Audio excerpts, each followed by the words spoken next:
মুর্শিদ বাবা সুরেশ্বরী কেবলার সাথে আমি এরকম হযরত মিরান শাহ রহমতুল্লাহ আলাইহির মাঝারে যখন পিছু নিয়ে উপস্থিত হলাম, এই ঘটনার উনি বর্ণনা করলেন। বর্ণনা করার পরে সন্ধ্যা থেকেই ওনার দাস্ত এবং বমি শুরু হয়ে গেল, কলেরা রোগে আক্রান্ত হলেন। তো অনেক ডাক্তার কবিরাজ তখনকার সময় যাচ্ছিল, সব একত্রিত করে ফেললো তাকে বাঁচানোর জন্য। এই রোগ থেকে আরোগ্য পাওয়ার চেষ্টায় তার বংশধর বা আওলাদ যারা ছিলেন কম চেষ্টা করলেন না। কিন্তু উনার বুঝতে বাকি ছিল না যে আমি আমার মুর্শিদের নির্দেশকে অমান্য করেছি। আমি আজকে তার মাঝে যার কথা প্রকাশ্য বলে ফেলেছি, আমার বিদায়ের সময় হয়ে গেছে। তখন উনি সবাইকে ডাকলেন এবং বললেন যে তোমরা বৃথা চেষ্টা করো না, কারণ আমি যে আজকে ঘটনার ব্যাখ্যা করে ফেলেছি এটা আমার মুর্শিদ কেবলার নিষেধ ছিল, আর তার এই নিষেধকে উপেক্ষা করার কারণেই আমার এই অসুখ। আমি বুঝতে পেরেছি আমার যাবার সময় হয়ে গেছে, আমাকে মুর্শিদ মাফ করুন। আমি তার কথাকে প্রেম এবং আবেগের কারণেই প্রকাশ করেছি। বাবা সুরেশ্বরী অভিশাপেই হয়তো তার মৃত্যু হয়েছে এরকমটি নয়, আল্লাহ তার মৃত্যু এভাবেই লিখেছেন এবং এভাবেই তার মৃত্যু হবে। সেজন্যই হয়তো সে ভুলবশত সেই দিন এই গোপনটাকে, এই আধ্যাত্মিকতার মূল রহস্যকে, গুরু রহস্যকে প্রকাশ করে ফেলেছিলেন। আগেই বলেছি যে পদ্মা নদীর দক্ষিণ পাড়েই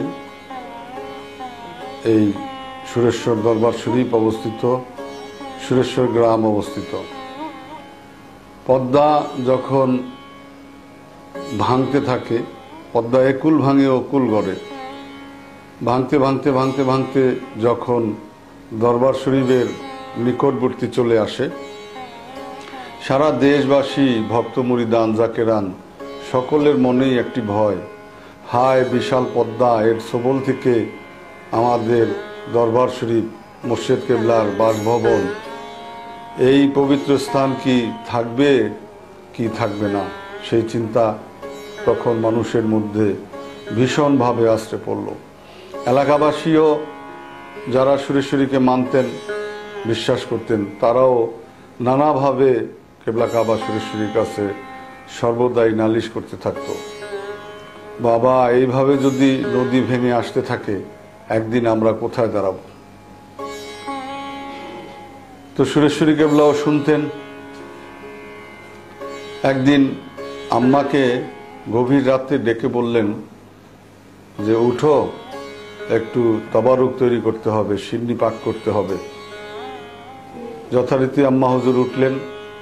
সুরেশ্বরী বললেন যে তুমি আনুষাঙ্গিক জিনিসপত্র গুছাতে থাকো, আমি গরু দহন করে দুধ নিয়ে আসি। দয়াল বাবা নিজেই গরু দহন করে দুধ নিয়ে আসলেন, এনে আম্মাকে দিলেন। যথারীতি সিন্নি তৈয়ার হলো। সিন্নি পাক হওয়ার পরে রাত্র গভীর উনি একটি ডিশে বা তবকে করে সাজিয়ে আগরবাতি, মোমবাতি, গোলাপ ফুল ইত্যাদি দিয়ে অত্যন্ত আদবের সাথে, মহব্বতের সাথে ডালা প্রস্তুত করে মাথায় করে নিলেন। বললেন যে আমি আসতেছি। স্বাভাবিক কারণেই আম্মা হুজুরের সন্দেহ হলো, কৌতূহল হলো যে এত ভক্ত মুরিদান খাদেম থাকা সত্ত্বেও স্বয়ং তিনি কেন এই তবারুক মাথায় করে নিচ্ছেন। সাথে সাথে খাদেমদের ডাকলেন। একজন খাদেমকে ডেকে বললেন যে তোমাদের মুর্শিদ কেবলাকে অনুসরণ করো। তো সেই খাদেম বাবাজান কেবলার পিছনে পিছনে আসতে থাকলো। এসে দেখলো যে হযরত কেবলা নদীর পাড়ে গিয়ে প্রথম হাঁটু পানিতে নামলেন, মাথায় তবারকের সেই পাত্র নিয়ে হাঁটু পানিতে নেমে কিছুক্ষণ দাঁড়িয়ে মোরাকাবা মুশাহাদা করলেন। তারপরে আরো 2 কদম এগিয়ে গেলেন, তখন বুক পানিতে নামলেন। সেখানে কিছুক্ষণ দাঁড়িয়ে থেকে আবার আরেকটু এগিয়ে গিয়ে গলা পানিতে নামলেন। আস্তে আস্তে এইভাবে উনি গভীর পানিতে তলিয়ে গেলেন, ডুব দিলেন। তো ওই খাদেম এই দৃশ্য দেখে চলে আসলেন, এসে আম্মা হুজুরকে বললেন, বর্ণনা করলেন, এই ঘটনা দেখে আসলাম। সবাই চিন্তিত চিত্তে অপেক্ষার প্রহর গুনছে যে কখন বাবা সুরেশ্বরী আবার সকলের মাঝে ফিরে আসবেন। আম্মা হুজুরের বুঝতে বাকি থাকলো না এ কোনো অলৌকিক ঘটনা বা অস্বাভাবিক। তিনি জানতেন যে তার স্বামী বাবা সুরেশ্বরী কেবলা অসাধারণ এবং আল্লাহর ওলি, তার মাজেজা সম্বন্ধে অবগত ছিলেন। উনি বুঝতে পারলেন যে নিশ্চয়ই খিজির আলাইহিস সালামের শানে উনি এই তাবারক নিয়ে তার সাথে দিদার বা সাক্ষাতের জন্য নদী গর্ভে ডুব দিয়েছেন। যখন ফজরের আজান হলো সুবে সাদেকের সময়, আবার সুরেশ্বরী কেবলা ওই নদীর গর্ভ থেকে ডুব দিয়েছিলেন, উঠে আসলেন। সবাই তাকিয়েছিল, আম্মাও অধীর আগ্রহে পথের দিকে তাকিয়েছিলেন। দেখতে পেলেন যখন কেবলা গাবা নিকটে আসলেন, তখন বললেন যে যাও, আজ থেকে আর কোনো চিন্তা নেই।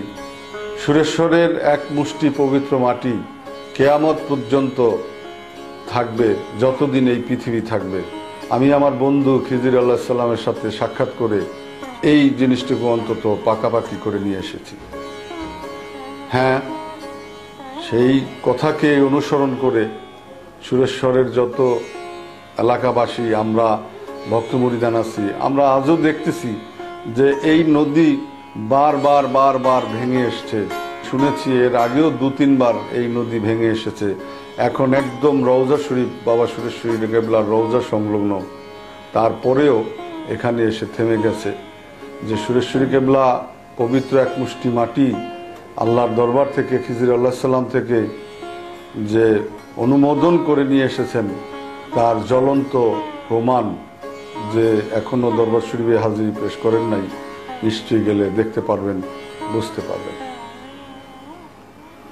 পশ্চিমবঙ্গের বীরভূম জেলার বাসিন্দা মরহুম সৈয়দ সাহেব, উনি প্রায়শই ভাবতেন এবং সর্বদা তার মনে একটি চিন্তা ছিল যে কামেল পীর ও মুর্শিদের হাতে বায়াত হওয়া। কোথায় গেলে কামেল পীর ও মুর্শিদ পাওয়া যাবে, এই চিন্তায় উনি দেশ থেকে দেশান্তর অনেক দরবার, মাঝার, পীর মুর্শিদের শরণাপন্ন হন। অনেক জায়গায় তিনি হাক্কানি মুর্শিদের খোঁজে সময় অতিবাহিত করেন। তিনি এটুকু বুঝতে পেরেছিলেন, জানতেন যে জাহিরিভাবে শুধু আল্লাহকে স্মরণ করা, আল্লাহর ইবাদত করা, আল্লাহর জান্নাতে যাওয়া, এটা বড় কথা নয়। বড় কথা হচ্ছে যে যার জান্নাত, যে এই সমস্ত সকল কিছুর মালিক, সেই মালিকের সাথেই যদি আমার পরিচয় না হলো, সেই মালিকের সাথেই যদি আমার সম্পর্ক না করতে পারলাম, শুধু জান্নাতি হলাম, এইটাই তো জীবন নয়, আর এইটাই তো আল্লাহর সৃষ্টির মূল রহস্য নয়।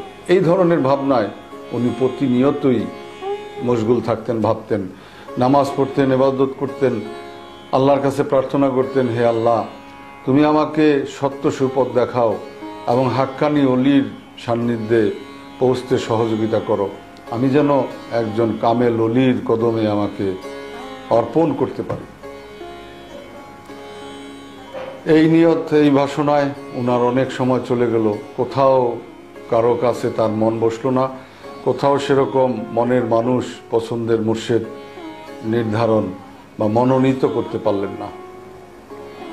একদিন হঠাৎ করে স্বপ্নে দেখেন যে মহানবী হুজুর কুন্নুর মোহাম্মদ মুস্তফা সাল্লাল্লাহু আলাইহি সাল্লাম উনাকে নির্দেশ করতেছেন, হে সৈয়দ, তুমি বর্তমান বাংলায়, পূর্ব বাংলায় ফরিদপুর জেলার অন্তর্গত সুরেশ্বরে বর্তমান যুগের সর্বশ্রেষ্ঠ অলি, মারেফত রাজ্যের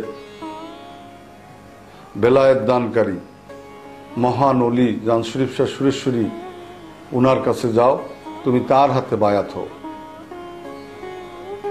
তো সৈয়দ সাহেবের ঘুম ভাঙল, উনি বেকুল হয়ে গেলেন, বেচैन হয়ে গেলেন যে স্বপ্ন দেখা, উনার জীবনের দিগ নির্দেশনা পেয়ে গেলেন।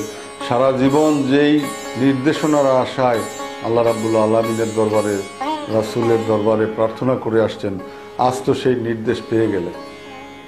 উনি পাগল প্রায় হয়ে গেলেন। যেমনি বলা তেমনি শুরু করলেন সুরেশ্বরের যাত্রা। স্বপ্ন দেখেছেন মাত্র, কর্ম শুরু করতে দেরি করলেন না। সুরেশ্বরে চলে আসলেন সুদূর সেই বীরভূম জেলা থেকে। এসে উনি যখন দরবার শরীফে পদার্পণ করলেন, বাবা সুরেশ্বরী ভক্তমরিদান পরিবেষ্টিত অবস্থায় আলাপ আলোচনায় ব্যস্ত ছিলেন। আলোচনা মুখর পরিবেশে উনি ভক্তদের উদ্দেশ্যে বক্তব্য রাখছেন অথবা কথা বলছেন। উনি আস্তে আস্তে এসে সৈয়দ সাহেব সেই মাহফিলে শরিক হলেন, বসলেন। বসে পাশের একজনকে কানে কানে জিজ্ঞাসা করলেন যে যে আলাপ করছেন উনি কি আপনাদের মুর্শিদ কেবলা জান শরীফ শাহ সুরেশ্বরী? যাকে জিজ্ঞাসা করা হলো উনি সাড়া দিলেন যে হ্যাঁ, উনি বাবা সুরেশ্বরী আমাদের মুর্শিদ কেবলা।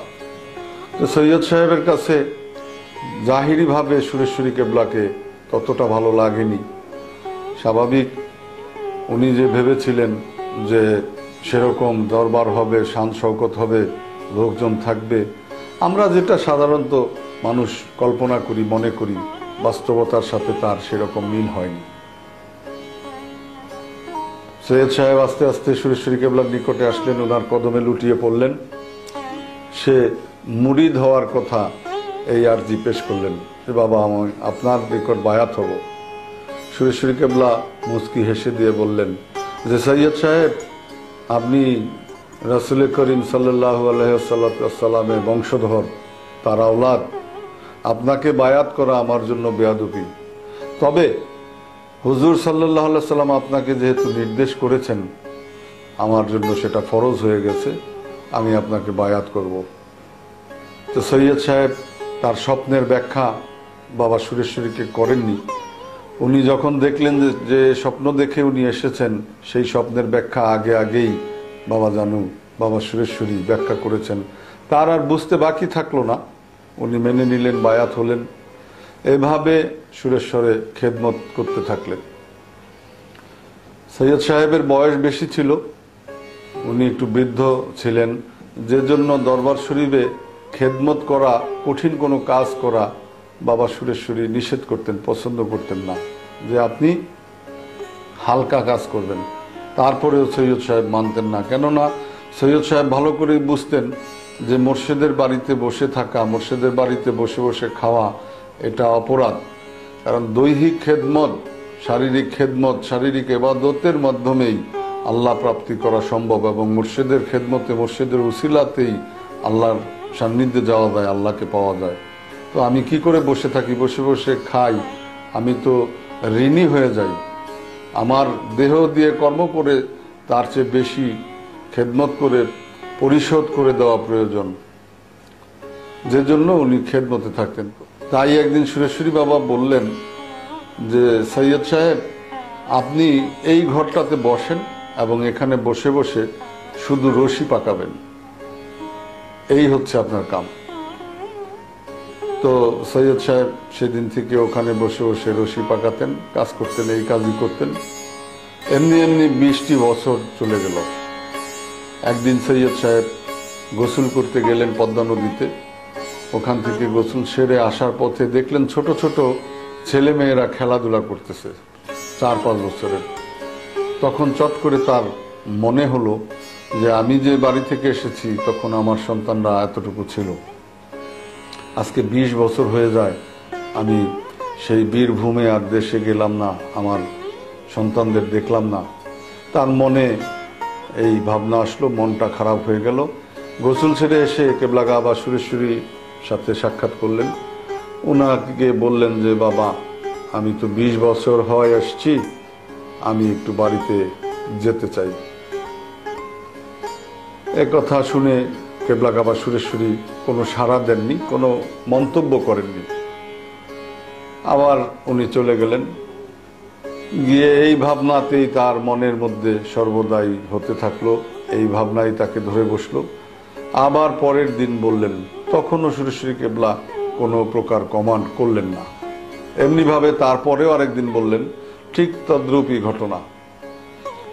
তখন সৈয়দ সাহেব মনে মনে ঠিক করলেন যে আমি চলেই যাব, বাবাজানকে আর এই বিষয়ে বলবো না, এসে তারপরে তার কাছে ক্ষমা প্রার্থনা করব, ওদের একটু দেখেই আসি। এই ভেবে সৈয়দ সাহেব সুরেশ্বর থেকে স্টিমারে চড়ে গোয়ালন্দ স্টেশন গিয়ে নামলেন। গোয়ালন্দ থেকেই কানেক্টিং ট্রেন ছিল কলিকাতা যাওয়ার। তো ট্রেনের অপেক্ষায় উনি ট্রেন স্টেশনে বিছানা করে ভাবতেছেন, নানা ভাবনা ভাবতে ভাবতে একসময় তন্দ্রাচ্ছন্ন হয়ে শুয়ে পড়ছেন। স্বপ্নে দেখতেছেন হুজুরপুর নূর সাল্লাল্লাহু আলাইহি সাল্লাম উনাকে বলতেছেন, হে সৈয়দ, তুমি যে তোমার আপন মুর্শিদকে না বলে চলে এসেছো, তুমি তো এটা সবচেয়ে বড় ভুল করেছো। তুমি শিগগির চলে যাও, তোমার মুর্শিদ যখন বিদায় দিবে তখনই তুমি কেবল যেতে পারবে। সৈয়দ সাহেবের ঘুম ভাঙলো। ঘুম ভেঙে উনি খুব চিন্তায় মশগুল হয়ে গেলেন, চিন্তামগ্ন হলেন যে আমি তো আমার জীবনে সবচেয়ে বড় ভুলটি করে বসেছি। সাথে সাথে ওই স্টিমারেই, যে স্টিমারে উনি গিয়েছিলেন, ওই স্টিমার ধরেই আসতে থাকলেন, রওনা করলেন। ইতিমধ্যে দরবার শরীফে সকলের কাছেই জানাজানি হয়ে গেল, এলাকাবাসীরাও জেনে গেল যে সৈয়দ সাহেব মুর্শিদ কেবলার অনুমতি ব্যতি রেখে সকালেই চলে গেছে। এই কথা বাবা সুরেশ্বরীর কান পর্যন্ত গেল। সবাই শুনে থাকলেন, কেউ কিছু বললেন না, বাবা জানুও কিছু বলেন নাই। তো পরদিন সকালবেলা আবার যখন ভক্তমুরিদান পরিবেষ্টিত অবস্থায় সুরেশ্বরী কেবলা আলোচনা করছিলেন, কোনো এক প্রসঙ্গে সৈয়দ সাহেবের কথা উঠে আসার পরে উনি বললেন, সৈয়দকে ডেকে নিয়ে আসতো তো ওর ঘর থেকে। হাজিরান সবাই বলল যে বাবাজান কেবলা, সৈয়দ সাহেব যে কালকে গেছে, এখন কি চলে আসছে নাকি? এত তাড়াতাড়ি তো আর আসা সম্ভব নয়। কোথায় সেই বীরভূম, পশ্চিমবঙ্গ? বাবা জানু সুরেশ্বরী কেবলা বললেন যে যেই দেখো না, আসতেও তো পারে। আসলে কিন্তু সৈয়দ সাহেব রাতেই এসে চুপি ইশারে উনার ঘরে গিয়ে বসে খুব মর্মাহত অবস্থায় এই কৃতকর্মের কথা ভাবছেন এবং অনুতপ্ত হচ্ছেন, কান্নাকাটি করতেছেন। লোকজন গেল, গিয়ে দেখলো যে হ্যাঁ, সৈয়দ সাহেব তো বসে কান্না করতেছেন। কাঁদতে কাঁদতে ওনার চোখের পানি শুকিয়ে গেছে। কি লজ্জায় মুর্শিদের সামনে আসবে, মুর্শিদকে কি বলবে, তার সেই লজ্জায় আসার মতো আর মানসিক শক্তি ছিল না। যাই হোক, মুর্শিদের নির্দেশ, খবর যখন পেয়েছেন তখন তার হাজির হতেই হবে। উনি সুরেশ্বরী কেবলার সম্মুখে আসলেন, এসে তার কদমে লুটিয়ে পড়লেন, কান্না জড়িত কণ্ঠে কান্না করলেন এবং বারবার ক্ষমা প্রার্থনা করলেন। সুরেশ্বরী কেবলা তখনও বললেন যে সৈয়দ সাহেব, আপনি যে চলে গিয়েছিলেন, আপনি তো আর ফিরে আসতেন না যদি আপনাকে রাসূল সাল্লাল্লাহু আলাইহি সাল্লাম স্বপ্নে নির্দেশ না দিত। তো তখন সৈয়দ সাহেব আরো হাউমাউ করে কেঁদে উঠলেন যে ঠিক সেই আগের ঘটনার আবার পুনরাবৃত্তি। আমার মুর্শিদ কেবলা কি করে জানলেন যে আমি ফিরে আসছি কেন? তার যদিও আগেও বুঝতে বাকি ছিল না, তারপরেও জাগতিক মহব্বত, জাগতিক টানে, এই রিপুর দাগাদারির কারণে উনি হয়তো চলে গিয়েছিলেন। এই ভুলটা তার জীবনে, এই সামান্য ভুলটা যে করা উচিত হয়নি, এই জন্য তিনি অনুতপ্ত হলেন এবং অনেক কান্নাকাটি করলেন। তো সুরেশ্বরী কেবলা ক্ষমা সুন্দর দৃষ্টিতে ভক্তকে ক্ষমা করে দিলেন এবং তার প্রতি দয়ার হাত বাড়ালেন। সৈয়দ সাহেব থাকতে থাকলেন। কোনো এক সময় সুরেশ্বরী কেবলা তাকে নির্দেশ করেছিলেন যে সৈয়দ সাহেব, আপনি প্রয়োজনে এখন বাড়িতে যেতে পারেন, দেখা সাক্ষাৎ করে আসতে পারেন। ইতিহাস আছে যে সৈয়দ সাহেব আর কোনোদিন এই সুরেশ্বর থেকে যাননি। সেই যে জীবনে চলে এসেছেন, এইভাবেই সুরেশ্বরে থেকে ওনার একদিন ইন্তেকাল হয়ে যায়। দরবার শরীফের সম্মুখে বাবা সুরেশ্বরী রওজার পূর্ব দিকে দরবার শরীফের যে গোরস্থান, সেখানে তাকে অত্যন্ত মহব্বত এবং মর্যাদার সাথে দাফন করা হয়। সেখানেই তার মাজার অবস্থিত দরবার শরীফ গোরস্থানে। কথিত আছে যে একবার সৈয়দ সাহেবের মাজার বা কবর ভেঙে যায় 12 বছর পর, ওনার ইন্তেকালের 12 বছর পর। তখন এলাকাবাসী বা রাজমিস্ত্রি যারাই থাকুক, এরা যখন কবর সংস্কার করতে যায় তখন এই সৈয়দ সাহেবের লাশ কাফন পরা অবস্থায় দেখতে পায় এবং কাফন পর্যন্ত নষ্ট হয়নি, সেই অবস্থায় তাকে আবার সুন্দর করে সাজিয়ে দাফন করা হয় এবং মাজারটাকে সংস্কার করা হয়। সুবহানাল্লাহ। কুমিল্লা জেলার কাশীপুর গ্রামের মাওলানা আব্দুল আজিজ হযরত জান শরীফ শাহ সুরেশ্বরী কেবলার একজন মুরিদ ছিলেন, বিশিষ্ট মুরিদ ছিলেন। ওনার পার্শ্ববর্তী গ্রামে ওনার বন্ধু ছিল কাবিল মিয়া এবং সোবহান মিয়া। আরো বন্ধু ছিল কাবিল মিয়া এবং সোবহান মিয়া। হযরত সুলেমান শাহ ল্যাংটা দরবারের ভক্ত ছিলেন। এরা সবসময় আসা যাওয়া করতেন। মাওলানা আব্দুল আজিজ সাহেবের সাথে কথাবার্তা ভাবের বিনিময় করতেন। তরিকতের কথা, ইহকালের কথা, মুর্শিদের কথা আলাপচারিতা হতো, গল্প হতো। তা আস্তে আস্তে মাওলানা আব্দুল আজিজ সাহেবের মন তার বন্ধুদের পীরের দরবার হযরত সুলেমান শাহ দরবার এবং বেলতলিতে যাওয়ার জন্য উদ্গ্রীব হয়ে গেল। বলে রাখা ভালো, সেই সময় হযরত সুলেমান শাহ জাহিরিভাবে পৃথিবীতে ছিলেন। তো উনি মনে মনে ভাবতেন যে যদি আমি সুলেমান শাহ ল্যাংটা রহমতুল্লাহ আলাইহের সান্নিধ্যে যেতাম, উনি হয়তো আমাকে আরো বেশি ফায়েজ রহমত দিয়ে আল্লাহ এবং আল্লাহ রাসূলের সান্নিধ্যে পৌঁছে দিতে পারতেন। এরকম একটা ভাবনা তার মনে এসে বাসা বাঁধে। তো তার বন্ধুরা যখন আসছে তাকে আলাপের এক প্রসঙ্গে দাওয়াত করলো, চলেন আমরা কেননা বেলতলি যাই। উনিও খুব যাওয়ার জন্য উদ্গ্রীব। লক্ষ্য করে দেখলো যে 20 মাঘ ওরস শরীফের আর মাত্র 2-3 দিন বাকি। মাওলানা সাহেব আব্দুল আজিজ সাহেব বললেন যে না, আমি তো এই 2 দিন পরেই আমার মসজিদের এখানে ওরস, আমার জাগতিকভাবে হলেও সেখানে যেতে হবে, তবে তোমাদের সাথে আমার মন পড়ে রইল, আমি যদি না যাই তাহলে আমার মুর্শিদ হয়তো খেয়াল করবেন, ব্যাপারটা ধরা পড়ে যাবে। আমি তোমাদের সাথে পরে এক সময় সুলেমান শাহ হুজুরের সাক্ষাৎ লাভ করব এবং তার কাছ থেকে ফায়েজ গ্রহণ করব। এই কথা বলে দরবার শরীফে চলে আসলেন, সুরেশ্বরে চলে গেলেন, 20 মাঘ ওরস শরীফে উপস্থিত হলেন, মুর্শিদ কেবলাকে দর্শন লাভ করলেন এবং তার কদমে ভক্তি চুম্বন করে বসে থাকলেন। সকল ভক্তদের উদ্দেশ্যে সুরেশ্বরী কেবলা যখন আলোচনা করতেছিলেন, এক দৃষ্টি মাওলানা সাহেবের দিকে তাকিয়ে ওনার আর বুঝতে বাকি থাকলো না। আলোচনা শেষে দয়াল যখন মসজিদ শেষ করে অন্দরের দিকে যাবেন তখন বললেন, কি মাওলানা সাহেব, আপনার মনের মধ্যে কি ডাল খিচুড়ি ঘুরপাক খাচ্ছে? আপনার মন থেকে কালিমা দূর করে পরিষ্কার হয়ে যান। এ কথা বলে উনি অন্দরে প্রবেশ করলেন, চলে গেলেন। দুপুরে তাবারক গ্রহণের পর মাওলানা সাহেব দরবার শরীফে রেস্ট করছেন, করতে করতে এক সময় ঘুমিয়ে পড়েছেন। ঘুমের মধ্যে দেখতেছেন তার বন্ধু কাবিল মিয়া এবং সোবহান মিয়ার সাথে উনি বেলতলি গিয়েছেন, হযরত সুলেমান শাহ রহমতুল্লাহ আলাইহির সাথে সাক্ষাৎ করছেন, কথা বলতেছেন। কোনো এক পর্যায়ে ওনাকে হযরত সুলেমান শাহ রহমতুল্লাহ আলাইহি বলতেছেন যে তুমি আমাকে উসিলা করে আল্লাহ রাসূলকে পাওয়ার চেষ্টা করতেছ, তুমি যার হাতে বায়াত হয়েছ সে জান শরীফ মাওলানা আমার থেকেও 500 বছরের পথ এগিয়ে আছে, যেই স্থানে যেতে হলে আমার আরো 500 বছর সময় লাগবে, সেখানে তোমার মুর্শিদের অবস্থান। তুমি আমার কাছ থেকে কি ফায়াজ রহমত লাভ করবে?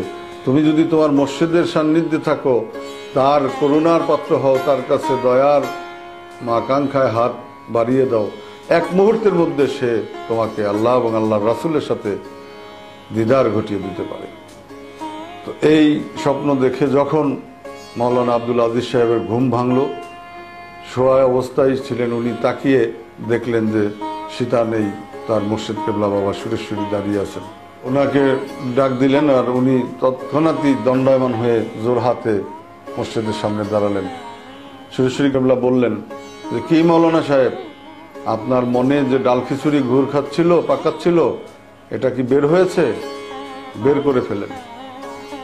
উনি হাউমাউ করে মসজিদের কদমে লুটিয়ে পড়লো, পা জড়িয়ে ধরলো, বাবা আমার ভুল হয়ে গেছে, আমি বুঝতে পারিনি, আমি চিন্তা করিনি, আমাকে জাহিরি জগতের চাকচিক্য বা জাহিরি জগতের মানুষের প্রচার প্রচারণায় আমার মনকে বিগলিত করেছে, ইত্যাদি ইত্যাদি করে করজোরে যখন নিবেদন করলেন, ক্ষমা প্রার্থনা করলেন, সুরেশ্বরী কেবলা তাকে ক্ষমা করলেন, বললেন ঠিক আছে, আপনি যে দায়িত্ব আপনাকে দেওয়া হচ্ছে আপনি খেদমতে নিয়োজিত থাকেন। পরে উপস্থিত সকল আশেকান মুরিদানরা তাকে জিজ্ঞাসা করলেন, ধরলেন। উনি পরবর্তীতে তার স্বপ্নের কথা ব্যাখ্যা করলেন যে আমি এই স্বপ্ন দেখেছি। হযরত সুরেশ্বরী কেবলা রহমতুল্লাহ আলাই আল্লাহর মহান নবী অলি ও গাউস কুতুবগণের নিকট অতি প্রিয়, সম্মানীয়, উচ্চ মর্যাদার অধিকারী ছিলেন। অনেক অলৌকিক ঘটনায় এর প্রমাণ পাওয়া যায়। হযরত মাওলানা শাহ সুফি সৈয়দ গোলাম মাওলা হুসাইনি চিশতি বাংলাদেশের অন্যতম বিশিষ্ট অলি, লক্ষ লক্ষ মুরিদের কিবলা তিনি নিজেই। নোয়াখালী জেলার শামপুর দরবার শরীফের প্রতিষ্ঠাতা ওলিয়ে কামেল পীর হযরত জকিউদ্দিন রহমতুল্লাহ আলাইহের প্রিয় প্রপুত্র।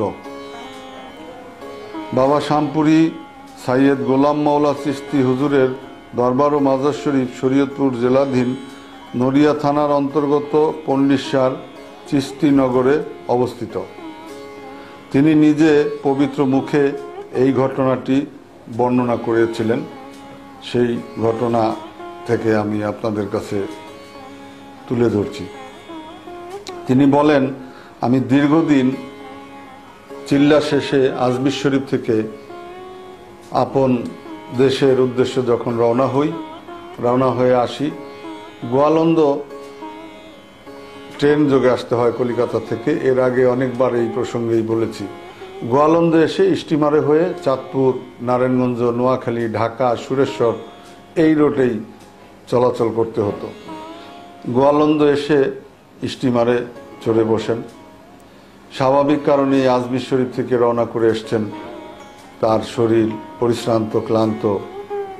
তখন ওই স্টিমারেই বিছানা করে শুয়ে পড়লেন। দীর্ঘ সময়ের পথ, 7-8 ঘন্টার পথ, এভাবেই সবাইকে তখন চলতে হতো।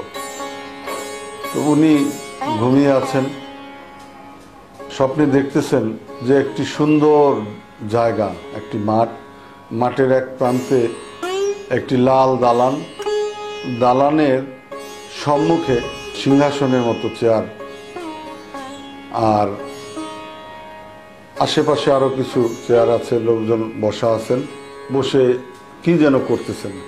তো উনি এই স্বপ্ন দেখে আস্তে আস্তে কাছে আসলেন, কৌতূহলবশত জানার জন্য যে কি আছে সেখানে দেখি। এসে দেখলেন উনার দাদা শাহ সুফি সৈয়দ জকিউদ্দিন কুতুবে আলম রহমতুল্লাহ আলাই উক্ত অনুষ্ঠানে শামিল আছেন, উক্ত মাহফিলে শামিল আছেন, একটা চেয়ারে বসা আছেন। উনি তাকে ইশারা করছেন যে বসো আমার পাশে। উনি বসলেন, দেখতেছেন। উনি বসলেন, বসে তার দাদা জানকে জিজ্ঞাসা করতেছেন যে কি এখানে। তো উনি পরিচয় করিয়ে দিলেন যে এই যে চেয়ারে বসা আছে দেখতেছ, একটা বড় পীর মহিউদ্দিন আব্দুল কাদের জিলানী, তারপরে আছেন হযরত খাজা মাইনুদ্দিন চিশতি রহমতুল্লাহ আলাই, তারপরে আছেন হযরত মুজাদ্দেদ রহমতুল্লাহ আলাই, হযরত বাহাউদ্দিন নকশবন্দি, আরো অনেক পরিচিত আউলিয়া কেরামগণ। তো উনি দেখতে দেখতে দেখলেন যে একটি তবকে করে একটি বড় একটি পাত্রের মধ্যে রেশমি কাপড় দিয়ে ঢেকে এত বড় একটি গোলাপ ফুল, খুব সুন্দর একটি গোলাপ ফুল ঢেকে নিয়ে ওই যে রাজ সিংহাসনের মতো তক্তে বসা আছেন তার সামনে উপস্থাপন করা হলো। উনি আস্তে ওই রেশমি কাপড় সরিয়ে ওই গোলাপকে তুলে নিলেন হাতে, এবং ওই কাপড় খোলার সাথে সাথে একদম সুঘ্রাণে উক্ত মাহফিল বিমোহিত হয়ে গেল, সুঘ্রাণে মাহফিল ভরে গেল, আকাশে বাতাসে সুগন্ধ ছড়িয়ে পড়ল, তিনিও যেন এই গন্ধে বিমোহিত হচ্ছেন। আর ওই গোলাপটি নিয়ে শুনতেছেন যে বাদশাহী চেয়ারে বসা ছিলেন, শুনলেন, চোখে লাগালেন, চুমু দিলেন, বুকে লাগালেন। উনি শুনে আহ আহ শব্দে মানে ভাব প্রকাশ করছেন। উনার পরে পাশের চেয়ারে যে নুরানি মহিলা বসা ছিলেন তার হাতে দিলেন, উনিও এর সুঘ্রাণ নিলেন, আহ শব্দে বিমোহিত হলেন, এবং আস্তে আস্তে সকলের হাতে হাতে এই ফুল নিলেন, সবাই এর গন্ধে বিমোহিত হয়ে গেল। মানে সকলের কাছে এত প্রিয় বিষয় বুঝতে পারলেন হযরত গোলাম মওলা চিশতি। তখন তিনি স্বপ্নের মধ্যেই তার দাদা হুজুর হযরত জকিউদ্দিন কুতুবে আলম রহমতুল্লাহ আলাইকে জিজ্ঞাসা করলেন যে দাদা যান, এখানে কি হলো, আমি তো কিছুই বুঝলাম না, আমার কিছুই বোধগম্য হলো না। তো হযরত জকিউদ্দিন কুতুবে আলম রহমতুল্লাহ আলাই তাকে বুঝালেন যে তুমি বুঝলে না? যে জি না, আমি তো বুঝিনি। তো বলল যে দেখো, এই যে বাদশাহী তক্তে বসা, সে হচ্ছে হুজুরপুর নূর হযরত আহমদ মুস্তফা মোহাম্মদ মুস্তফা সাল্লাল্লাহু আলাইহি সাল্লাম, আমাদের দয়াল নবী। তার পাশে যে নুরানি আম্মা বা নুরানি মহিলা, সে হচ্ছে খাতুনে জান্নাত মা ফাতেমা। এবং আর সকল আউলিয়াদের কথা তো তোমাকে আগেই বলেছি, বা অনেককেই তুমি চিনো, জানো। আর এই যে গোলাপ, এই গোলাপ হচ্ছে জান শরীফ শাহ সুরেশ্বরী। সে এতই প্রিয় আল্লাহর রাসূল এবং মা ফাতেমা এবং সকল নবীদের কাছে, সকল ওলিদের কাছে। এই জিনিসটাই এখানে তুমি বুঝতে পারোনি। তখন হযরত গোলাম মওলা চিশতি রহমতুল্লাহ আলাইহির ঘুম ভেঙে গেল। উনি বললেন যে আমার ঘুম ভেঙে যাওয়ার পরে আমি বেচান হয়ে গেলাম, যে সুরেশ্বরীর প্রেমে আমি দেওয়ানা হয়ে গেলাম, এবং তার প্রতি এত ভক্তি মহব্বত বেড়ে গেল, আমি ভাবলাম যাওয়ার পথে আজকে আমি হযরত সুরেশ্বরীর রওজা মুবারক জিয়ারত করে যাব। তার সাথে যারা ভক্ত মুরিদান ছিলেন বা সাথে যারা ছিল তাদেরকে জিজ্ঞাসা করলো, জানতে পারলেন, এবং সুরেশ্বরে উনি স্টিমার থেকে নেমে গেলেন। চাঁদপুর যাওয়ার আগেই সুরেশ্বর নেমে গেলেন। নেমে লঞ্চ ঘাটে বসে ভাবতেছিলেন যে আমি তো কখনোই আসিনি, কিভাবে যাব, কিভাবে চিনব। অপেক্ষা করতে করতে হঠাৎ দেখলেন একটা নৌকা আসলো। নৌকাওয়ালা এসে মাঝি বলল যে হুজুর, আপনি তো দরবার শরীফে যাবেন, আসেন আপনাদের পৌঁছে দেই। তখন ওনারা সবাই সেই নৌকাতে উঠলেন। নৌকা দরবার শরীফের ঘাটে এসে ভিড়ল। তাকিয়ে দেখলেন যে উনি স্বপ্নের মধ্যে যেই লাল দালানটি দেখেছিলেন এবং যেই বকুল গাছের নিচে মহানবী মা ফাতেমা, সকল আউলিয়া কুল গৌরব, সকল ইমামরা বসে যে পবিত্র ফুলকে চুম্বন করতেছিলেন, ভালোবাসা দেখাচ্ছিলেন, সেই স্থানটি এই দরবার শরীফের সম্মুখটাই, এই দায়রা ঘরটাই সেই লাল দালান। সুবহানাল্লাহ। তো উনি আরো তখন প্রেমে বিহব্বল হয়ে গেলেন। গিয়ে সুরেশ্বরী কেবলার রওজার মধ্যে ভক্তিতে অবনত হলেন, সিজদায় পড়ে গেলেন, এবং সেখান থেকে রুহানিয়াত ফায়েজ হাসিল করতে থাকলেন। হযরত গোলাম মওলা চিশতি রহমতুল্লাহ আলাই তার নিজ জবানিতে এভাবেই হযরত জান শরীফ শাহ সুরেশ্বরী কেবলার মাজেজা এবং তার মর্তবা সম্বন্ধে ব্যাখ্যা করেছিলেন। অন্য একদিন বাবা জান শরীফ শাহ সুরেশ্বরী রহমতুল্লাহ আলাই নোয়াখালীর কোনো এক প্রত্যন্ত গ্রামের রাস্তায় হাঁটতেছিলেন। নিকটেই শামপুর দরবার শরীফ। হঠাৎ করে পথিমধ্যে এক স্থানে দাঁড়িয়ে গেলেন, এবং সেই সময় মাঠে কিছু অল্প বয়সের বালকরা খেলাধুলা করছিলেন। সুরেশ্বরী কেবলা তাকিয়ে থাকলেন, এবং তার সাথে যে ভক্ত মুরিদান খলিফারা ছিলেন বিশিষ্ট মুরিদ যারা ছিলেন তাদেরকে প্রশ্ন করলেন, জিজ্ঞাসা করলেন যে তোমরা কি ওই ছেলেটিকে চিনতে পেরেছ? কে? সবাই না শব্দ উচ্চারণ করলেন যে না, আমরা তো তাকে ঠিক চিনতে পারলাম না। সুরশ্বরী কেবলা বললেন যে হ্যাঁ, তোমাদের না চিনারই কথা। এই ছেলেটি আগামীতে তোমাদের ভগ্নিপতি হবে, তোমাদের দুলাভাই। সবাই ভাবতে থাকলো যে আমাদের দুলাভাই কি করে এই ছেলেটি হয়। সবাই নীরব। সুরশ্বরী কেবলা মুস্কি হেসে বললেন যে হ্যাঁ, বুঝতে পেরেছি তোমাদের মনের কথা, যে আমার তো অবিবাহিত কোনো মেয়ে সন্তানই এখন আর নেই, তোমরা তো এই কথাই ভাবছো। সবাই সাক্ষ্য দিলেন, জি বাবাজান, মুর্শিদ কেবলাকে এই উত্তর করলেন।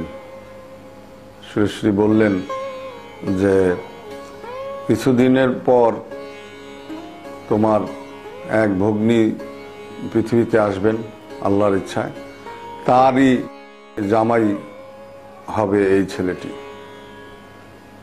পরবর্তীকালে দেখা গেল যে সুরেশ্বরী কেবলার মেয়ে সন্তানই হলো, এবং সেই মেয়ে সন্তান যখন পূর্ণবতী হলেন, বিবাহ উপযুক্ত হলেন, সেই মেয়ের সাথেই এই ছেলেটির বিয়ে হয়েছিল। সেই বাল্যকালে যে ছেলেটির কথা আমরা বললাম, সে আর কেউ নয়, হযরত গোলাম মাওলা চিশতি। সে নিজেই এক বিশেষ মোকামের অধিকারী ছিলেন। সারা বাংলায় তার তরিকার এবং তার দরবারের সুখ্যাতি বিস্তৃত হয়ে আছে। বর্তমানে শরীয়তপুর জেলায় নড়িয়া থানার অন্তর্গত পণ্ডিতসার চিস্তিনগরে তার মাজার শরীফ বর্তমান। তিনি নোয়াখালীর পীরে কামেল হযরত জকিউদ্দিন রহমতুল্লিল আলাইহের প্রপুত্র। যে কন্যা সন্তানের তিনি স্বামী ছিলেন, হযরত সুরেশ্বরী কেবলার যে কন্যা পরবর্তীত হয়েছিল, সে হচ্ছে সুরেশ্বরী কেবলার সন্তানদের মধ্যে সর্বকনিষ্ঠ, এবং তার নাম ছিল আরেফা খাতুন। এই মহাসাধক, মহাতাপস হযরত সুরেশ্বরীর প্রতি এত বিনয়, এত আদব, এত ভক্তি, এত ভালোবাসা মনে পোষণ করতেন, যা যারা না দেখেছেন এটা বলে বোঝানোর মতো নয়। যে সে নিজেও একজন উচ্চ স্তরের অলি হওয়া সত্ত্বেও আপন শ্বশুর, তাকে অলির মর্যাদায়, তার শ্বশুরকে শ্বশুর না ভেবে সে নিজে একজন আশিকের পর্যায়ে ছিলেন। এই মহাসাধক, মহাতাপসের কথা সুরেশ্বরের সকল ভক্ত মুরিদান অত্যন্ত শ্রদ্ধা এবং অবনত মস্তকে তাকে স্মরণ করেন। বর্তমান ঢাকা জেলার কেরানীগঞ্জ থানার অন্তর্গত সুবুড্ডা ইউনিয়নের চুনকুটিয়া গ্রামের পশ্চিম পাড়ায় ব্যারিস্টার হাজী রশিদুল আলমের বাড়িতে একবার মুর্শিদ কেবলা সুরেশ্বরী আসলেন। রশিদুল আলমের বাবা জনাব শাহাজউদ্দিন মোল্লা সুরেশ্বরী কেবলা কাবার মুরিদ ছিলেন। সফর করতে করতে একসময় এই বাড়িতে যখন আসলেন, তখন স্বাভাবিক কারণেই মুর্শিদ এসেছেন, তার আহার্যের ব্যবস্থা করার প্রয়োজন করতে হয়, করে সকলেই এই রীতি নিয়ম। শাহাজউদ্দিন সাহেবের বাড়ি থেকে বাড়িতে স্ত্রী, পুত্র, কন্যা যারা ছিল সকলেই ধুমধামের সাথে, আনন্দের সাথে খাবার দাবার দুপুরের প্রস্তুত করলেন। বড় বড় কই মাছ এই খাবার আইটেমের মধ্যে ছিল। তখন সেই কই মাছ সুন্দর করে ভুনা করে পরিবেশন করা হলো। শাহাজউদ্দিন সাহেবের স্ত্রী মনে মনে ভাবলেন যে সুরেশ্বরী কেবলা প্রকৃতই কামেল ব্যক্তি কিনা। তার মনে একটু প্রশ্ন জাগলো এবং সে পরীক্ষা করতে চাইলেন। এখানে বলে রাখা দরকার যে কখনোই আল্লাহকে, আল্লাহর ওলিদেরকে পরীক্ষা করতে হয় না।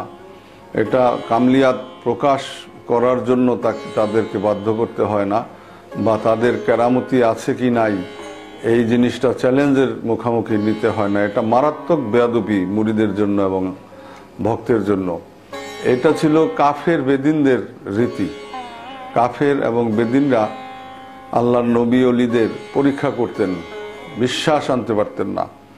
নিয়ম হচ্ছে মুর্শিদকে অকাতরে বিশ্বাস করতে হবে, যেখানে থাকবে না কোনো সন্দেহ। এই প্রসঙ্গে হযরত মুজাদ্দেদ আল ফিসানি রহমতুল্লাহ আলাইহি বলেন যে মুর্শিদকে পরীক্ষা করতে চাওয়া মুরিদের জন্য এর চেয়ে বেয়াদবির আর এর চেয়ে অপরাধ আর কিছুই নেই।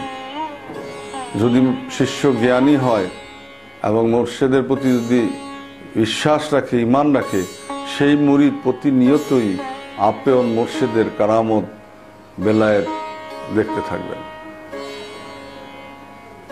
সুতরাং প্রসঙ্গক্রমে ইতিহাস বলতে হয়, আমরা যেন কখনোই এই ধরনের চিন্তা না করি এবং এই ব্যাপারে উৎসাহিত না হই যে মুর্শিদকে কোনো পীর অলিকে পরীক্ষা করব। পরীক্ষা করতে চাওয়া অপরাধ। ঈমান দিয়ে, মন দিয়ে বিশ্বাস করতে হয়, সম্পূর্ণ আকীদা রাখতে হয় মুর্শিদের উপর। শাহাবুদ্দিন সাহেবের স্ত্রী বাবা সুরেশ্বরীর সাথে যারা খাদেম ছিলেন সকলের খানা পরিবেশন করলেন, সুরেশ্বরী কেবলার খানাও পরিবেশন করলেন। উনি চালাকি করে সকল মুরিদানদের প্লেটের মধ্যে অর্থাৎ থালার মধ্যে কই মাছ, ভুনা কই মাছটি ভাতের উপরে রেখে দিলেন। এভাবে সবাইকে দিলেন। হযরত সুরেশ্বরী কেবলার যে থালায় ভাত দিয়েছেন, ওই ভাতের ভিতরে কই মাছটি লুকিয়ে উপর দিয়ে ভাত দিয়ে ঢেকে দিয়েছেন এবং আরো 2 পিস কই মাছ ভাজা আরেকটা পাত্রে দিয়েছেন এবং দরজার আড়াল থেকে লুকিয়ে সে লক্ষ্য করতেছেন যে দেখি সুরেশ্বরী কেবলা কি করেন। তো সবাই অপেক্ষায় আছেন কখন মুর্শিদ কেবলা আহার নিজে গ্রহণ করে আমাদেরকে অনুমতি দিবেন। এক পর্যায়ে বাবা সুরেশ্বরী মৃদু হেসে বললেন যে আমার ভাতের ভিতরে যে লুকিয়ে আছো, বেরিয়ে আসো। সাথে সাথে আল্লাহর ইচ্ছায় কই মাছের মধ্যে প্রাণ এসে গেল। কই মাছটি জীবন ফিরে পেল এবং লেজ নাড়তে নাড়তে বের হয়ে মাটিতে পড়ে গেল। সুবহানাল্লাহ। তখন ওই শাহাবুদ্দিন সাহেবের স্ত্রী বুঝতে পারলেন, বুঝতে বাকি থাকলো না। উনি এসে হযরত কেবলার চরণে পড়ে মাপ ভিক্ষা চাইলেন, ক্ষমা প্রার্থনা করলেন। আল্লাহর ওলি তারা, তাদের ধর্মই হচ্ছে ক্ষমা করা, দয়ালু। তারা দয়াল, যে জন্য দয়াল বাবা সুরেশ্বরী, দয়াল বাবা জান শরীফ শাহ বলি আমরা। উনি স্বাভাবিকভাবেই ক্ষমা করে দিলেন এবং এই কথা সঙ্গে সঙ্গে সারা চুনকুটিয়া কেরানীগঞ্জ থানায় ছড়িয়ে পড়ল। অনেক লোক আসলো দলে দলে, তারা সুরেশ্বরী কেবলার হাতে বায়াত হলেন এবং তরিকতের কর্মকাণ্ড আজ পর্যন্ত চালিয়ে যাচ্ছে। আল্লাহর ওলি এবং নবী পয়গাম্বরদের সান্নিধ্যে এসে শুধু মানুষই নয়, সৃষ্টিকুল যে তার ফায়েজ, বরকত এবং রহমত হাসিল করতে পারে, অর্থাৎ তার সংস্পর্শে পুত পবিত্র হয়ে যেতে পারে। পরশের সাথে সংস্পর্শে যেরকম লোহা ও সোনা হয়ে যায়, এটা অস্বাভাবিক কিছু নয়, এটা নতুন কিছু নয়। যে কারণেই আল্লাহ কোরআনে কথা বলেছেন যে যাহারা সকাল সন্ধ্যা আপন প্রভুর স্মরণ করে, তোমরা তাদের সাথে আপন মনোপ্রাণ ঠেকিয়ে রাখো। ওয়াসবির নাফসাকা মা আল্লাযিনা ইয়াদুনা রাব্বাহুম বিলগুদওয়াতি ওয়াল আশিয়া। এরকম আরো অনেক নির্দেশনা আছে। আমি বলতে চাই এই কথা যে সুরেশ্বরী কেবলার যে ঘোড়া ছিল, সেই ঘোড়া পর্যন্ত অন্তর্দৃষ্টি সৃষ্টি হয়ে গেছিল, অন্তর্দৃষ্টি কাষ্প খুলে গিয়েছিল বলে মানুষে মনে করতেন। এবং তার সেই ঘোড়ার যে কর্ম, ঘোড়ার যে আচরণ, তাতে এটাই পরিলক্ষিত হতো। সুরেশ্বরী কেবলা ঘোড়ায় আরোহণ করে একবার তার মুরিদ সফর আলী ব্যাপারী, শরীয়তপুরে তার বাড়ি, ওখানে গেলেন। তার ঘোড়াও ছিল, পানশিতে নদী পথে চলতেন, ঘোড়ায় শুকনা পথে চলতেন। তখনকার দিনে এই ছিল রেওয়াজ। তো সফর আলী ব্যাপারীর বাড়িতে যখন গেলেন, মুর্শিদ কেবলা ঘোড়া থেকে নেমে ঘোড়ার লাগাম ওই সফর আলী ব্যাপারীর হাতে দিলেন। সবাই তাজিমের সাথে, মহব্বতের সাথে খেদমত করার চেষ্টা করতেন ঘোড়াকে, বা মুর্শিদের সাথে যে থাকতেন তাদের। কথিত আছে, যদি লাইলিকে ভালোবাসো, লাইলির কুকুরকেও ভালোবাসতে হয়। এবং আসলেই এটাই হচ্ছে প্রেমের, এবং এটাই হচ্ছে আল্লাহ পাবার একটি বিশাল পথ। কারণ আমাকে ভালোবাসলেন, আমার অন্য কাউকে ভালোবাসলেন না। মুর্শিদকে ভালোবাসলাম, মুর্শিদের আওলাদ, মুর্শিদের মুরিদ, মুর্শিদের পোষা কুকুর, মুর্শিদের ঘোড়া ইত্যাদিকে ভালোবাসলাম না। এটা সারাসার বেয়াদবি, বরখেলাপ। সকলকেই ভালোবাসতে হয়, তাহলেই তাকে ভালোবাসার প্রমাণ পাওয়া যায়, বোঝা যায়। তো যাই হোক, সেই প্রসঙ্গেই বলছি। সফর আলী ব্যাপারী ঘোড়া নিয়ে তাড়াতাড়ি গাছের ছায়ায় বাঁধলেন মুর্শিদ কেবলাকে অন্দর মহল্লত দিয়ে। তিনি ভাবলেন যে এই ঘোড়া শরীয়তপুর পর্যন্ত এসেছে, এই রৌদ্রের মধ্যে এত দূর পর্যন্ত আমার মুর্শিদ সওয়ারি ছিলেন, ঘোড়ার পানির পিপাসা লেগেছে, খাওয়ার ক্ষুধা লেগেছে। তাড়াতাড়ি উনি ঘোড়ার জন্য পানির ব্যবস্থা করলেন, ঘোড়ার সামনে খাদ্য দিলেন, কলই ঘাস দিলেন ইত্যাদি। কিন্তু দেখা গেল ঘোড়া আহার গ্রহণ করছে না, দাঁড়িয়েই আছে, পানি পর্যন্ত খাচ্ছে না। সবাই অবাক হলেন, হতবাক হলেন যে কি ব্যাপার। অন্দরমহলে সফর আলী ব্যাপারী সাহেব যখন আসলেন, এসে মুর্শিদ কেবলাকে, বাবা সুরেশ্বরীকে বললেন, বাবা এত দূর থেকে ঘোড়া আসলো, ঘোড়া চড়ে আসলেন, ঘোড়াকে একটু পানি দিয়ে আসলাম, একটু কলই ঘাস দিয়ে আসছি, ঘোড়া তো আহার গ্রহণ করছেন না।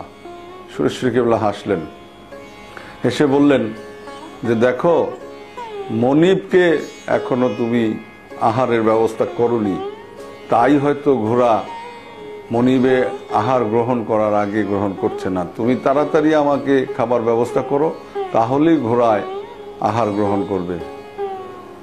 ওনারা তাড়াতাড়ি মুর্শিদ কেবলাকে খাবার ব্যবস্থা করে সামনে পেশ করলেন।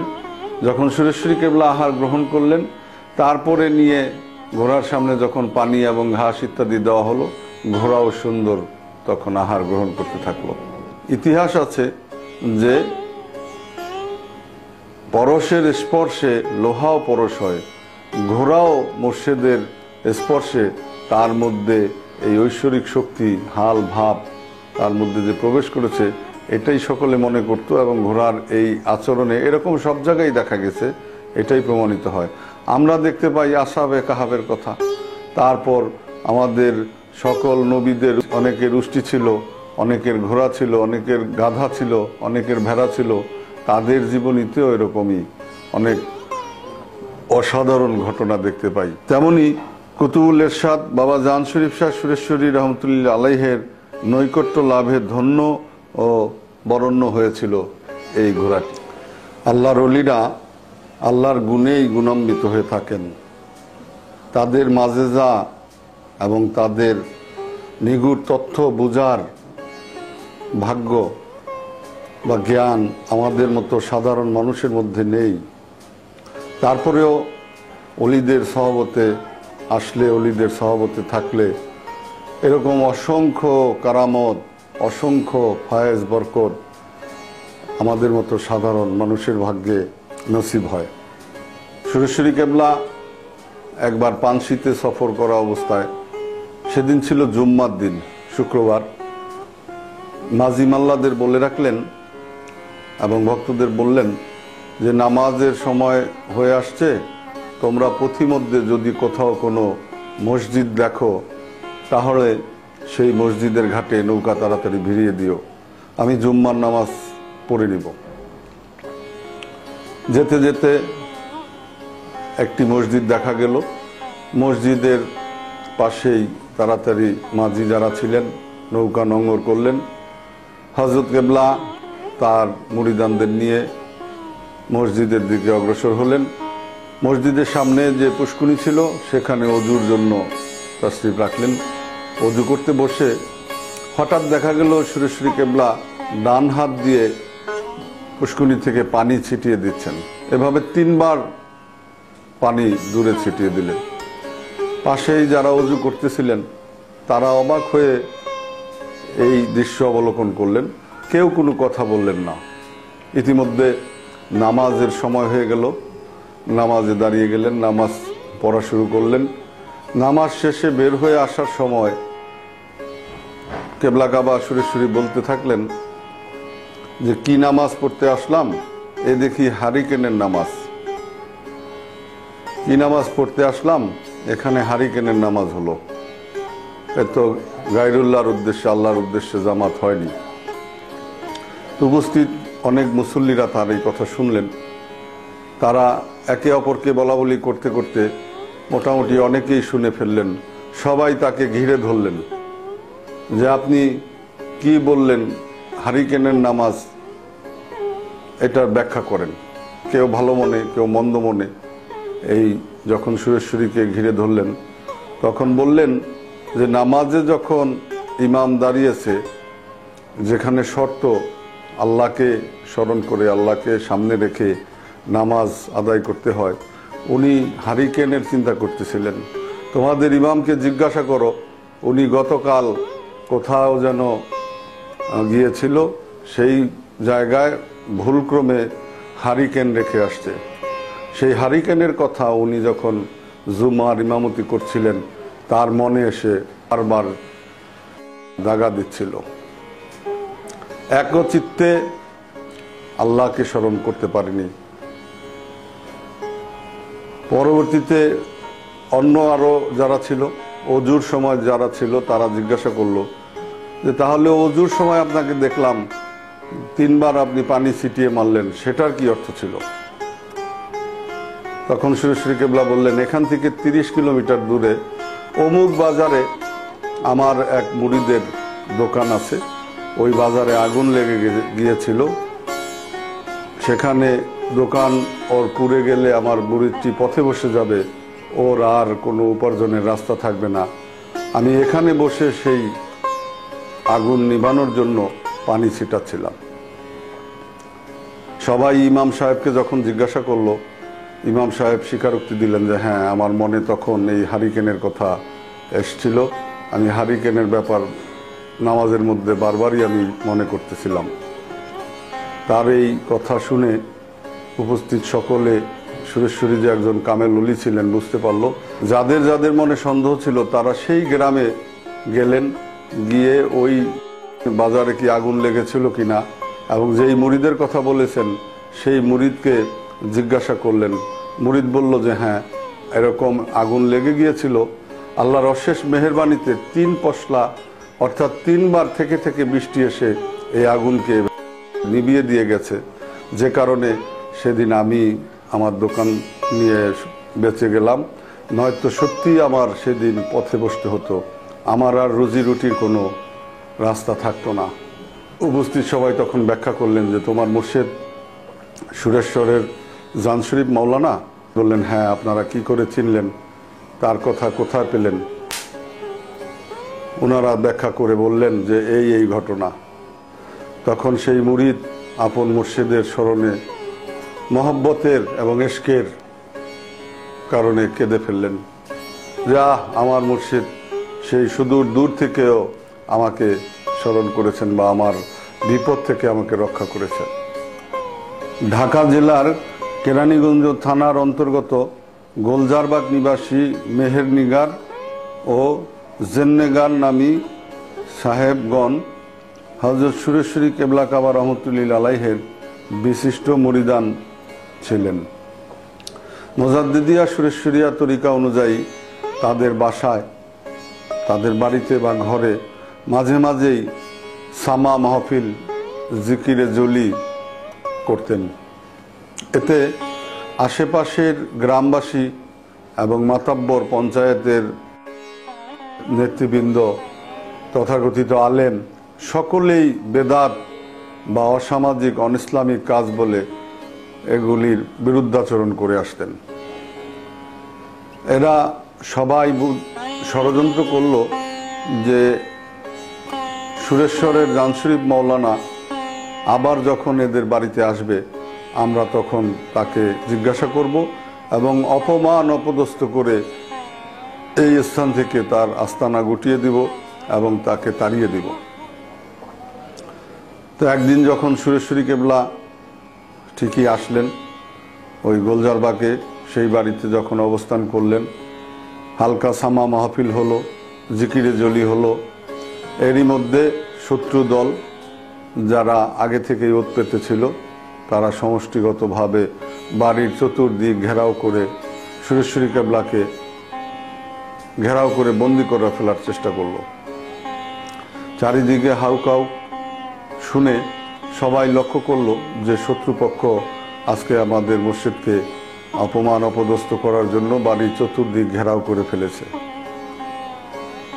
এবং মসজিদে নিয়ে যাবে। সেখানে বসে এই বিষয়ে আলোচনা করতে হবে, সঠিক ব্যাখ্যা দিতে হবে, বাহেস তর্ক ইত্যাদি, যেটা হয় সাধারণ ওহাবীদের মতবাদ এবং আকীদা। আলাপ আলোচনা সুন্দর সুষ্ঠু মতো যদি হয় তাহলে তো কোনো সমস্যাই নেই, কারণ হাদিস এবং কোরআন সুন্নাহর আলোকেই আল্লাহর ওলিরা সর্বপ্রকার কর্মকাণ্ড করে থাকেন। আল্লাহর ওলিরা এমন কোনো কর্ম করেন না যেটা কোরআন এবং হাদিসের বহির্ভূত। তাদের কোনো চালচলনই ইসলামের বিরোধী নয়, অনইসলামিক নয়। তাকাল্লাহ খুবই আখলাকাল্লাহ, আল্লাহর চরিত্রে চরিত্রবান হও। আল্লাহর চরিত্র একমাত্র আমরা আল্লাহর ওলিদের মাঝেই দেখতে পাই। সুতরাং যারা আল্লাহর চরিত্রে চরিত্রবান, যারা আল্লাহর আখলাককে নিজের মধ্যে পোষণ করেন, তাদের দ্বারা কখনো বেদাত বেশরিয়ত কোনো কর্মকাণ্ডই হতে পারে না। যারা একথা বলেন এবং যারা এগুলিকে বেদাত এবং বেশরিয়ত মনে করেন আল্লাহর ওলিদেরকে, তারাই ভুল এবং ভুলের মধ্যে আছেন, থাকবেন। এরাই হচ্ছে জগতের জাহান্নামী এবং কুরঙ্গ রুহু। এরা কখনোই হেদায়েত প্রাপ্ত হন নাই আর কখনোই হেদায়েত প্রাপ্ত হবেন না। একথা আল্লাহই বলেছেন যে আমি এদের কলবের মধ্যে সিল মেরে দিয়েছি, এরা কখনো হেদায়েত হবে না, এরা জাহান্নামী। একথা সুরেশ্বরী কেবলাও লিখেছেন সুন্দর, যে ওদের মনের মধ্যে বেরাম যখন আরো বেশি করে খোদা বেরাম, তখন আল্লাহ বলেছেন কোরআনে, নাহনু আকরাবু ইলাইহি মিন হাবলিল ওয়ারিদ, আমি ওদের অন্তরকে আরো কঠিন করে দিয়েছি, আমি আরো বেশি তাদেরকে শক্ত করে দিয়েছি, যে এরা সত্য সুপথ চিনে নাই আর কখনোই সত্য সুপথে আসবে না। প্যারে আশিকিন, পরবর্তীতে যখন সুরেশ্বরীকে ঘেরাও করে ফেলল, অবস্থা শোচনীয় মনে করলেন সবাই এবং অন্ধরে ঘরের মধ্যে বাড়ির মধ্যে প্রবেশ করতে থাকলো। তখন সুরেশ্বরী কেবলা দেখলেন যে এরা সুষ্ঠুভাবে আমার কাছে সমাধান চাইবে না, সুষ্ঠুভাবে আমার সাথে আলোচনায় বসবে না, হাদিস এবং কোরআনের আলোকেও আলোচনা করবে না। এরা শত্রুতামূলকভাবে আক্রমণ করেছে, যেমনি করে আমার দিনের নবীকে মক্কা থেকে মদিনায় হিজরত করতে বাধ্য করেছে ইত্যাদি। তো যে না শুনবে, বুঝার চেষ্টা করবে না, এদের মধ্যে সেই বুঝ নেই। তখন সুরেশ্বরী কেবলা দরজা খুলে বের হলেন। সবাই দেখলো যে মৌলানা জান শরীফ বের হয়ে আসছে, এই তো তাকে এখনই ধরে ফেলার মোক্ষম সময়। এই মুহূর্তেই সুরেশ্বরী কেবলা তার হাতের লাঠি দিয়ে জমিনের মধ্যে আঘাত করলেন আর আহ শব্দ করলেন। সকলের চোখের অদৃশ্য হয়ে গেল, কেউ আর তখন তাকে দেখলেন না। প্রকাশ্য দিবালোকে শত শত মানুষের সামনে এভাবে সুরেশ্বরী কেবলা সেই দিন শত্রুদের হাত থেকে রক্ষা পাওয়ার জন্য আল্লাহর অশেষ মেহেরবানিতে অদৃশ্য হয়ে গেলেন। বর্তমান শরীয়তপুর জেলার নড়িয়া থানার অন্তর্গত মানাখানায় হযরত দেওয়ানজি রহমতুল্লিল আলাইহের মাজার শরীফও কেবলা গাবা সুরেশ্বরী আবিষ্কার করেছিলেন। ইতিহাস আছে, করাচিতে কোনো উচ্চ পদে কর্মনিয়ত ছিলেন, এজন্য তাকে দেওয়ানজি হিসাবে আখ্যায়িত করা হয়েছে। তার নাম জানা যায়নি।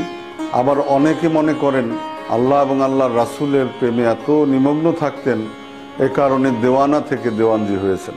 মৌলবীর ভিটা নামক স্থানে তার মাজার শরীফ। কালে কালে ওহাবীদের অত্যাচারে এবং অনইসলামিক কর্মকাণ্ডের কারণে তৎকালীন আলেম সমাজের অত্যাচার নিপীড়নে ধীরে ধীরে তার মাজারের পরিচর্যা একসময় বন্ধ হয়ে যায় এবং সেই এলাকায় মান্নাখানায়, যেখানে হযরত দেওয়ানজি রহমতুল্লাহ আলাইহের মাজার শরীফ অবস্থিত, গভীর অরণ্যে পরিণত হয়। সেখানে দিনের বেলাও বাঘ, হিংস্র জীব জানোয়ার বাস করত। মানুষ ভয়ে সেখানে প্রবেশ করত না। সেই স্থানে হযরত সুরেশ্বরী কেবলা রাতের অন্ধকারে দিনে সর্বদাই আসা যাওয়া করতেন। তিনি ঘোড়ায় চড়ে মাঝে মাঝেই রাতে কোথায় যেন চলে যান। পরবর্তীতে জানা গেল যে তিনি মৌলবীর ভিটায় ওই জঙ্গলের মধ্যে যেখানে একজন অলির মাজার আছে সেখানে যেতেন এবং ওই গভীর অরণ্যে বসে উচ্চস্বরে জিকিরে জলি করতেন। একদিন তার মুরিদানদের ডেকে বললেন যে দেখো, এই স্থানে একজন জিন্দা অলির মাজার শরীফ আছে, তার মাজারে খেদমত এবং হেফাজত করা দরকার। মুর্শিদের নির্দেশ পেয়ে তার মুরিদরা ওই মাটি খোঁড়া শুরু করলো। খুঁড়তে খুঁড়তে মাটি থেকে 5-6 হাত নিচে গিয়ে দেওয়ানজির মাজার শরীফের ওই ছাদ পাওয়া গেল। তখন থেকে সেখানে হযরত সুরেশ্বরী কেবলার মুরিদানরা ওই মাজার শরীফ পরিচর্যা শুরু করলেন, সেখানে খেদমত শুরু করলেন। আজও সেই স্থানে দেওয়ানজির মাজার নামে সুবিখ্যাত হয়ে আছে। শতে শতে লোক সেখানে যায়, সিন্নি মানত করে, নানান জীব মহান উলিয়া উলিয়ার উদ্দেশ্যে নিয়ত মানত করে সেখানে হাজির করেন। এমনি করে শুধু হযরত আমানত শাহ এবং দেওয়ানজির মাজার শরীফই আবিষ্কার করে সুরেশ্বরী কেবলা ক্ষান্ত হননি। ইতিহাস আছে যে সারা বাংলাদেশে উনি ঘুরে ঘুরে যত মহান আউলিয়া কেরামদের মাজার হেফাজত এবং খেদমত থেকে মানুষ সরে গিয়েছিল, ভুলে গেছে, স্মৃতিচিহ্ন নাই, এগুলি শনাক্ত করে দিয়েছেন শতাধিক অলির রওজা। হযরত সুরেশ্বরী কেবলা কাবা জ্যৈষ্ঠ মাসে মুন্সিগঞ্জের নওপাড়া গ্রামে তার মুরিদ ওসমান ব্যাপারীর বাড়িতে তাশরিফ আনলেন। সেখানে কেবলা কাবা সুরেশ্বরীর অনেক মুরিদান ছিল তৎসময়। মুর্শিদের আগমনের সংবাদে সবাই চতুর্দিক থেকে ছুটাছুটি করে আসতেন। বাড়িতে একটি উৎসব মুখর পরিবেশ সৃষ্টি হলো।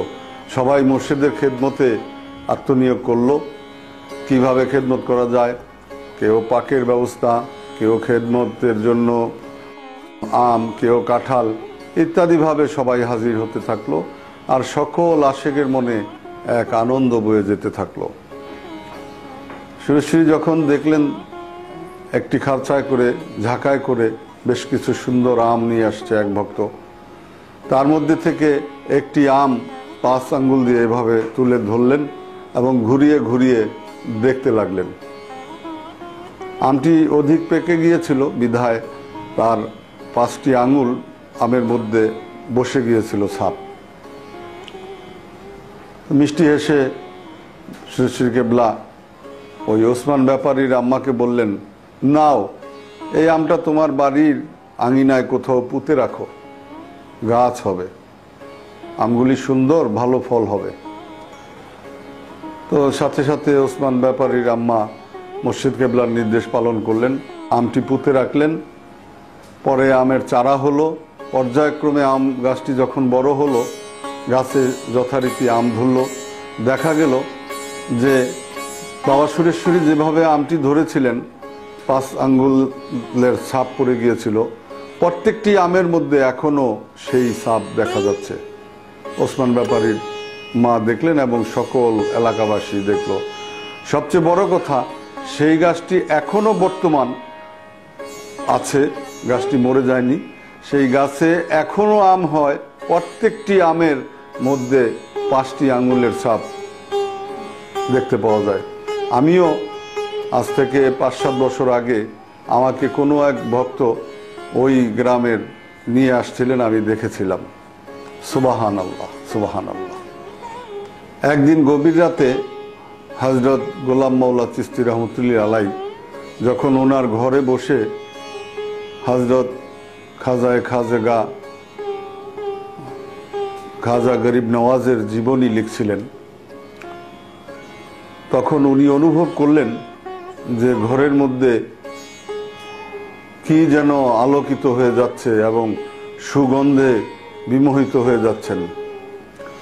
লেখার মধ্যে এতই মগ্ন ছিলেন, আস্তে আস্তে এই জিনিসটা যখন তার ভিতরে অধিকভাবে প্রকাশিত হলো, তখন মাথা তুলে তাকালেন, তাকিয়ে দেখলেন যে হযরত সুরেশ্বরী কেবলা, উনি যেভাবে বলেছেন যে আমার শ্বশুর কেবলা আমার সামনের চেয়ারে বসে আমার দিকে তাকিয়ে মিটি মিটি হাসছেন।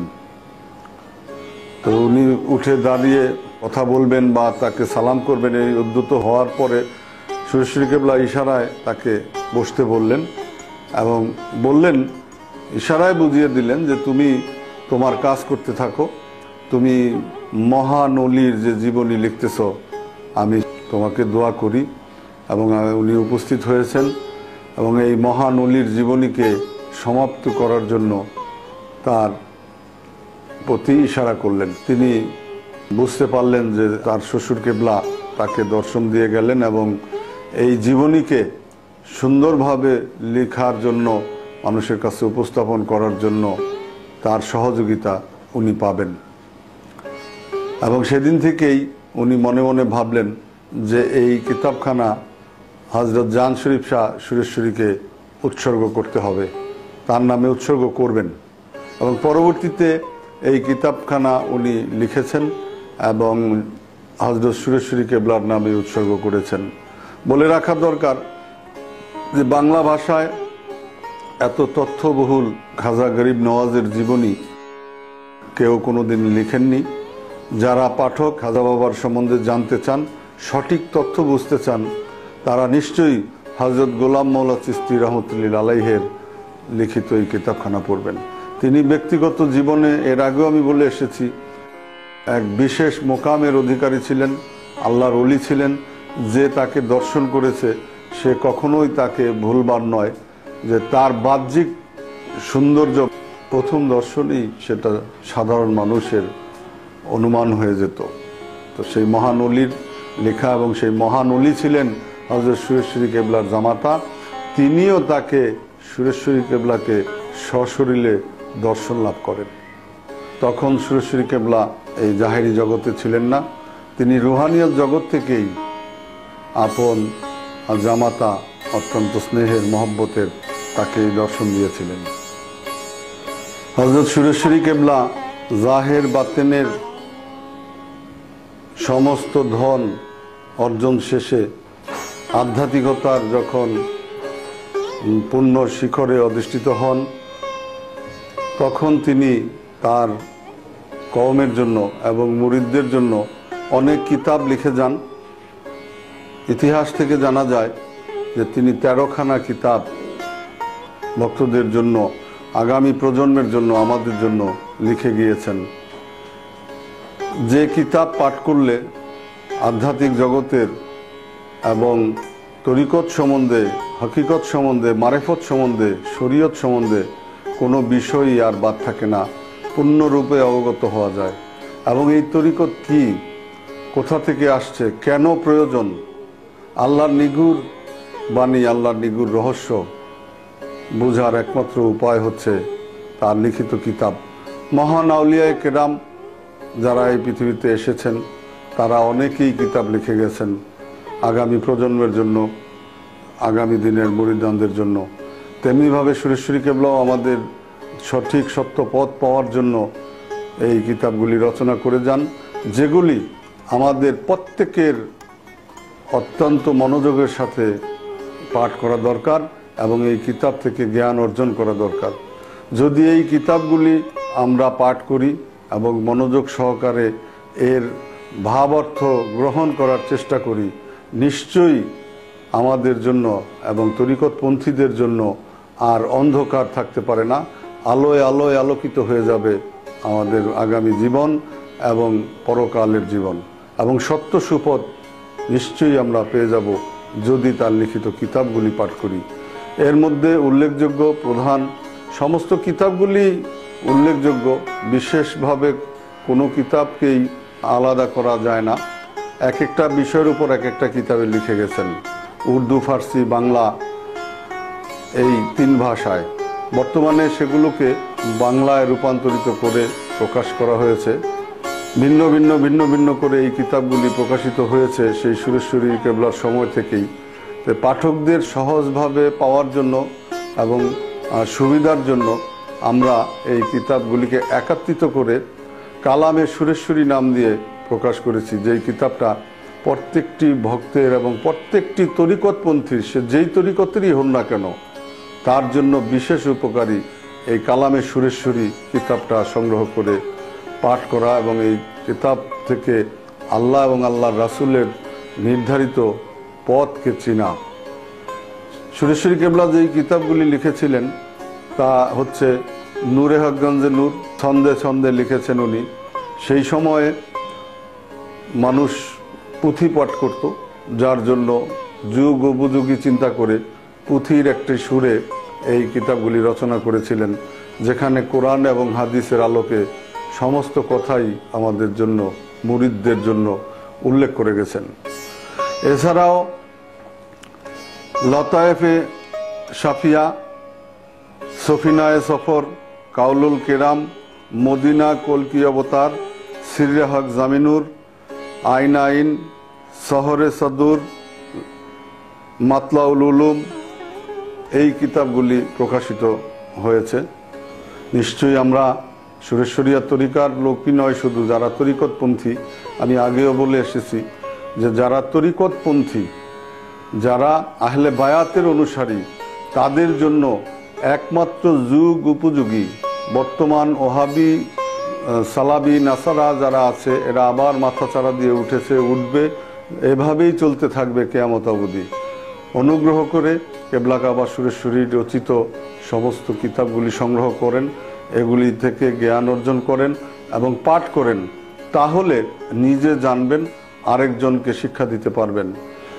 নানা ফতুয়া, নানা মতবাদ, সমস্ত কিছুই আপনার কাছে তখন পরিষ্কার হয়ে যাবে, যে কিতাবের আলোতে আপনি সত্যের পথ পরিষ্কারভাবে দেখতে পাবেন।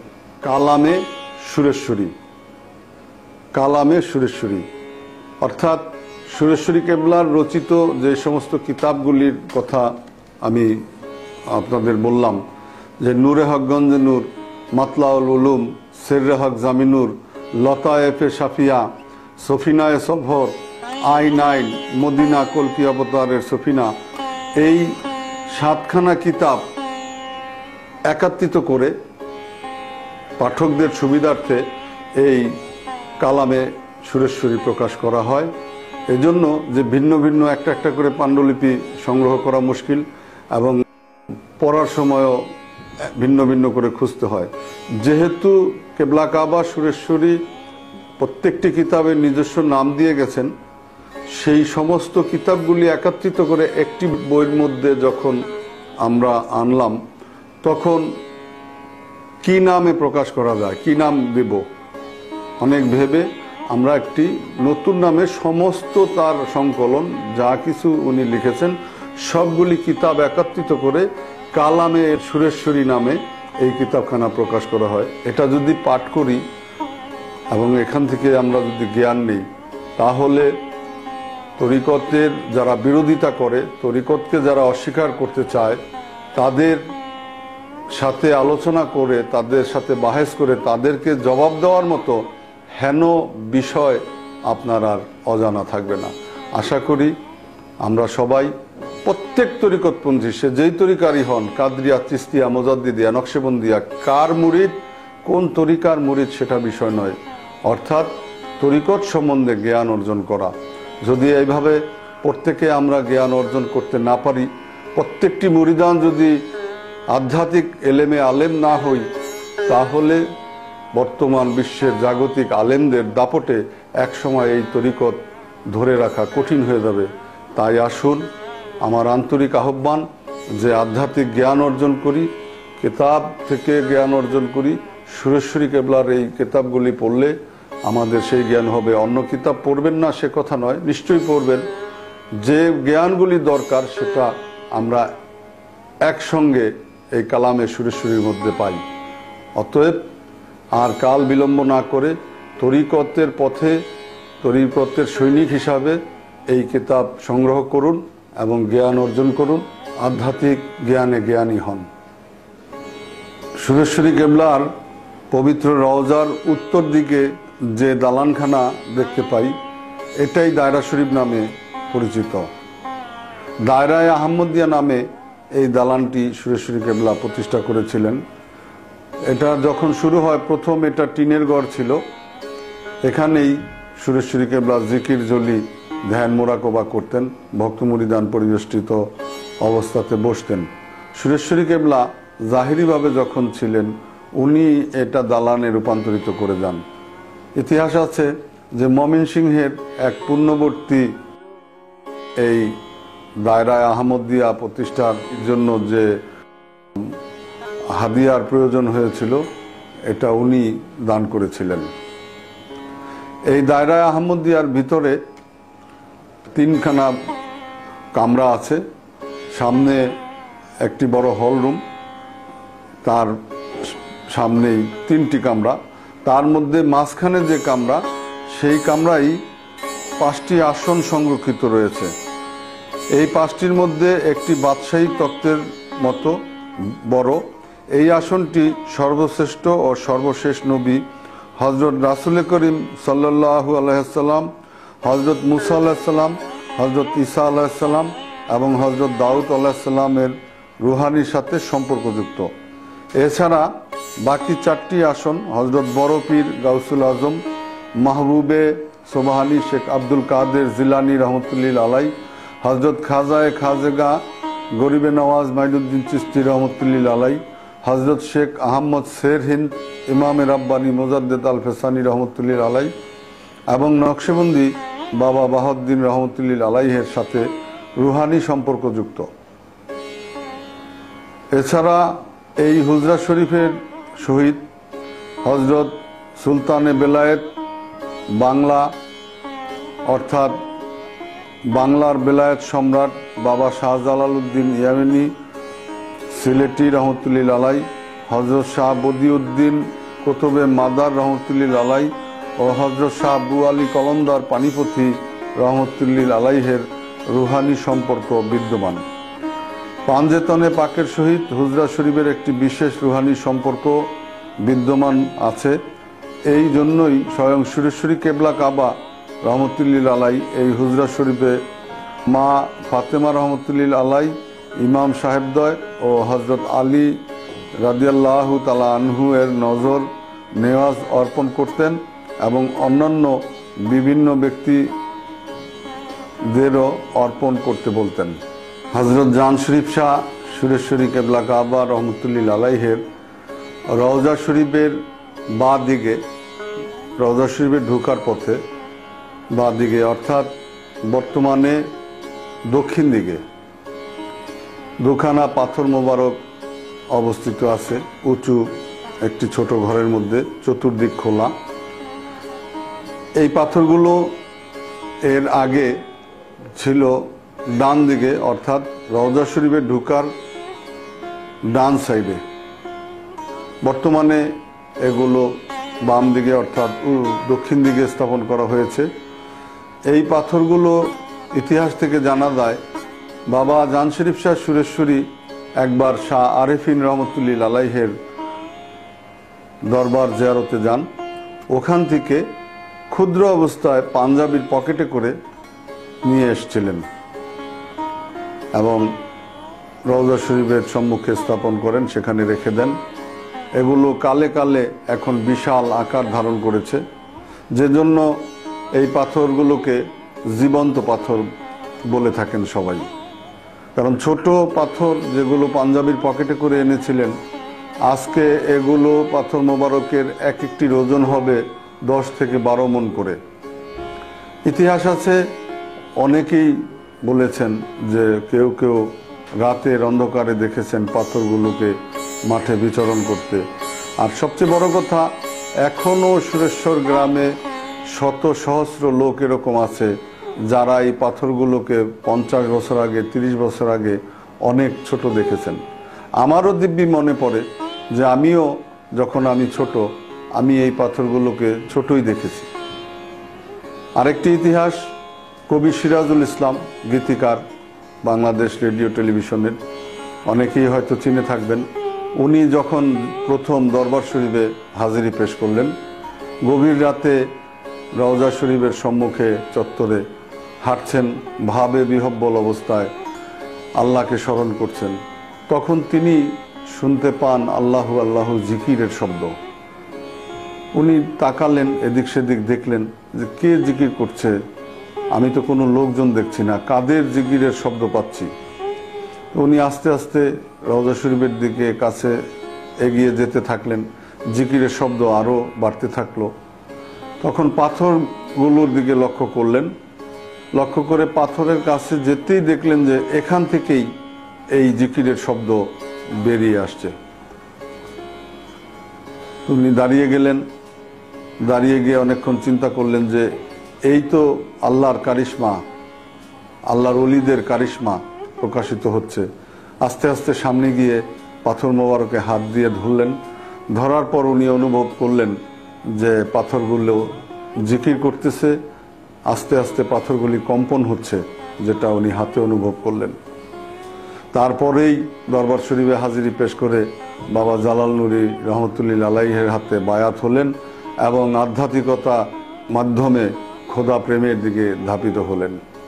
মহান সুরেশ্বর দরবার শরীফে বাৎসরিক ওরস সহ বৎসরে 7-8 বার ওরস শরীফ উদযাপিত হয়ে থাকে। এছাড়াও ধর্মীয় যত আনুষ্ঠানিকতা আছে, যেমন রমজানের ঈদ, কোরবানির ঈদ, অর্থাৎ ঈদুল আজহা, ঈদুল ফেতর, শবে বরাত, শবে কদর, ঈদে মিলাদুন্নবী, 10ই মহরম ইত্যাদি সমস্ত ধর্মীয় কর্মকাণ্ড সমাধা হয়ে থাকে, আনুষ্ঠানিকভাবে ভক্তমুরি দান পরিবেষ্টিত অবস্থায় পালন করে থাকে। 20শে মাঘ বাৎসরিক ওরস শরীফ, এই ওরস শরীফে লক্ষ লক্ষ লোকের সমাগম ঘটে। শুধু বাংলাদেশি নয়, ভারতের পশ্চিমবঙ্গ, আসাম, মেঘালয়, ত্রিপুরা ইত্যাদি অঞ্চল থেকে অনেক আশেকান মুরিদানরা দরবার শরীফে হাজিরি পেশ করেন। এই ওরস শরীফ মূলত 17ই মাঘ মিলাদ মাহফিল দিয়ে আওলাদবর্গ যারা আছেন উদ্বোধন করেন। সেখান থেকে শুরু করে 20শে মাঘ দিবাগত রাতে হজরত বড়পীর মহিউদ্দিন আব্দুল কাদের জিলানী রহমতুল্লাহ আলাইহে শানে তবরক করা হয় এবং সকল নবী অলি গাউস কুতুব যারা আছেন আম্বিয়া সকলের রুহে বকশিশ করা হয়। 21শে তারিখ তবরক বিতরণের মাধ্যমে সকল আশেকান মুরিদানরা বিদায় গ্রহণ করে থাকেন। এখানে আরেকটু কথা আমাদের জেনে রাখা দরকার যে এই ওরস শরীফে বিশেষ করে 20শে মাঘ অর্থাৎ মাঘের যেটা বাৎসরিক ওরস, এই ওরসে শুধু নিরামিষ ভোজন করা হয়। তাবারক হিসাবে শুধু নিরামিষ ভক্তদের পেশ করা হয়। সকল বাবসখানায় সব জায়গায় কোনো প্রকার আমিষ অর্থাৎ মাছ, মাংস ইত্যাদির দিয়ে তাবারক করা হয় না। এটা হযরত সুরেশ্বরী কেবলা প্রতিষ্ঠা করে যান। তিনি যখন ছিলেন উনি নিজেই এই ওরস 20শে মাঘের ওরস শরীফ পালন করতেন। ওনার মুর্শিদ কেবলা সৈয়দুনা হযরত সুফি ফতে আলী ওয়াইসি কেবলায়ে কাবা বাবা জান শরীফ শাহ সুরেশ্বরীকে এই ওরসের তারিখ দেন 20শে মাঘ বাৎসরিক ওরস শরীফ আজও সুরেশ্বর দরবার শরীফে জারি আছে, যেটাই প্রধান ওরস। লক্ষ লক্ষ লোকে লোকারণ্য হয়ে যায় ওরস শরীফে, যেখানে কোনো শৃঙ্খলতার প্রয়োজন হয় না, কারণ ভক্তরা নিজেদের থেকেই শৃঙ্খলার মাধ্যমে চলে।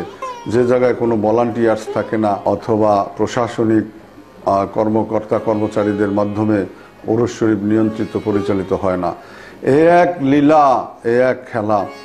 ভক্তরা আসতেছে যাচ্ছে দরবার শরীফ প্রাঙ্গণে 1 কিলোমিটার পশ্চিম থেকে 1 কিলোমিটার পূবে পর্যন্ত, 1 কিলোমিটার দক্ষিণে, অর্থাৎ 1 কিলোমিটার বর্গ মাইল নিয়ে এই ওরস শরীফ উদযাপিত হয়। ওরস শরীফ উপলক্ষে সারা সুরেশ্বর গ্রামই নয়, অর্থাৎ সম্পূর্ণ নড়িয়া থানায় যত লোকজন আছে প্রত্যেকের বাড়িতেই মেহমান চলে আসে এবং তারা এই ওরস শরীফকে উপলক্ষ করেই আসেন। সকলের বাড়িতেই তখন ওরসের একটা পবিত্র আওয়াজ এবং ওরসের একটি পবিত্র ভাব মহিমা মানুষের মনে বিরাজ করতে থাকে। আঞ্চলিক লোকজন যারা আছে তারা সবাই এই ওরস শরীফের অপেক্ষায় থাকে কবে 20 মাঘের ওরস শরীফ শুরু হবে। ওরস শরীফের অনেক কর্মকাণ্ড আছে, সেগুলি বলতে হয়। যেমন 20 মাঘ ওরস শরীফ উদযাপনের প্রারম্ভে 5ই মাঘ পবিত্র নিশান মোবারক উত্তোলন করা হয়।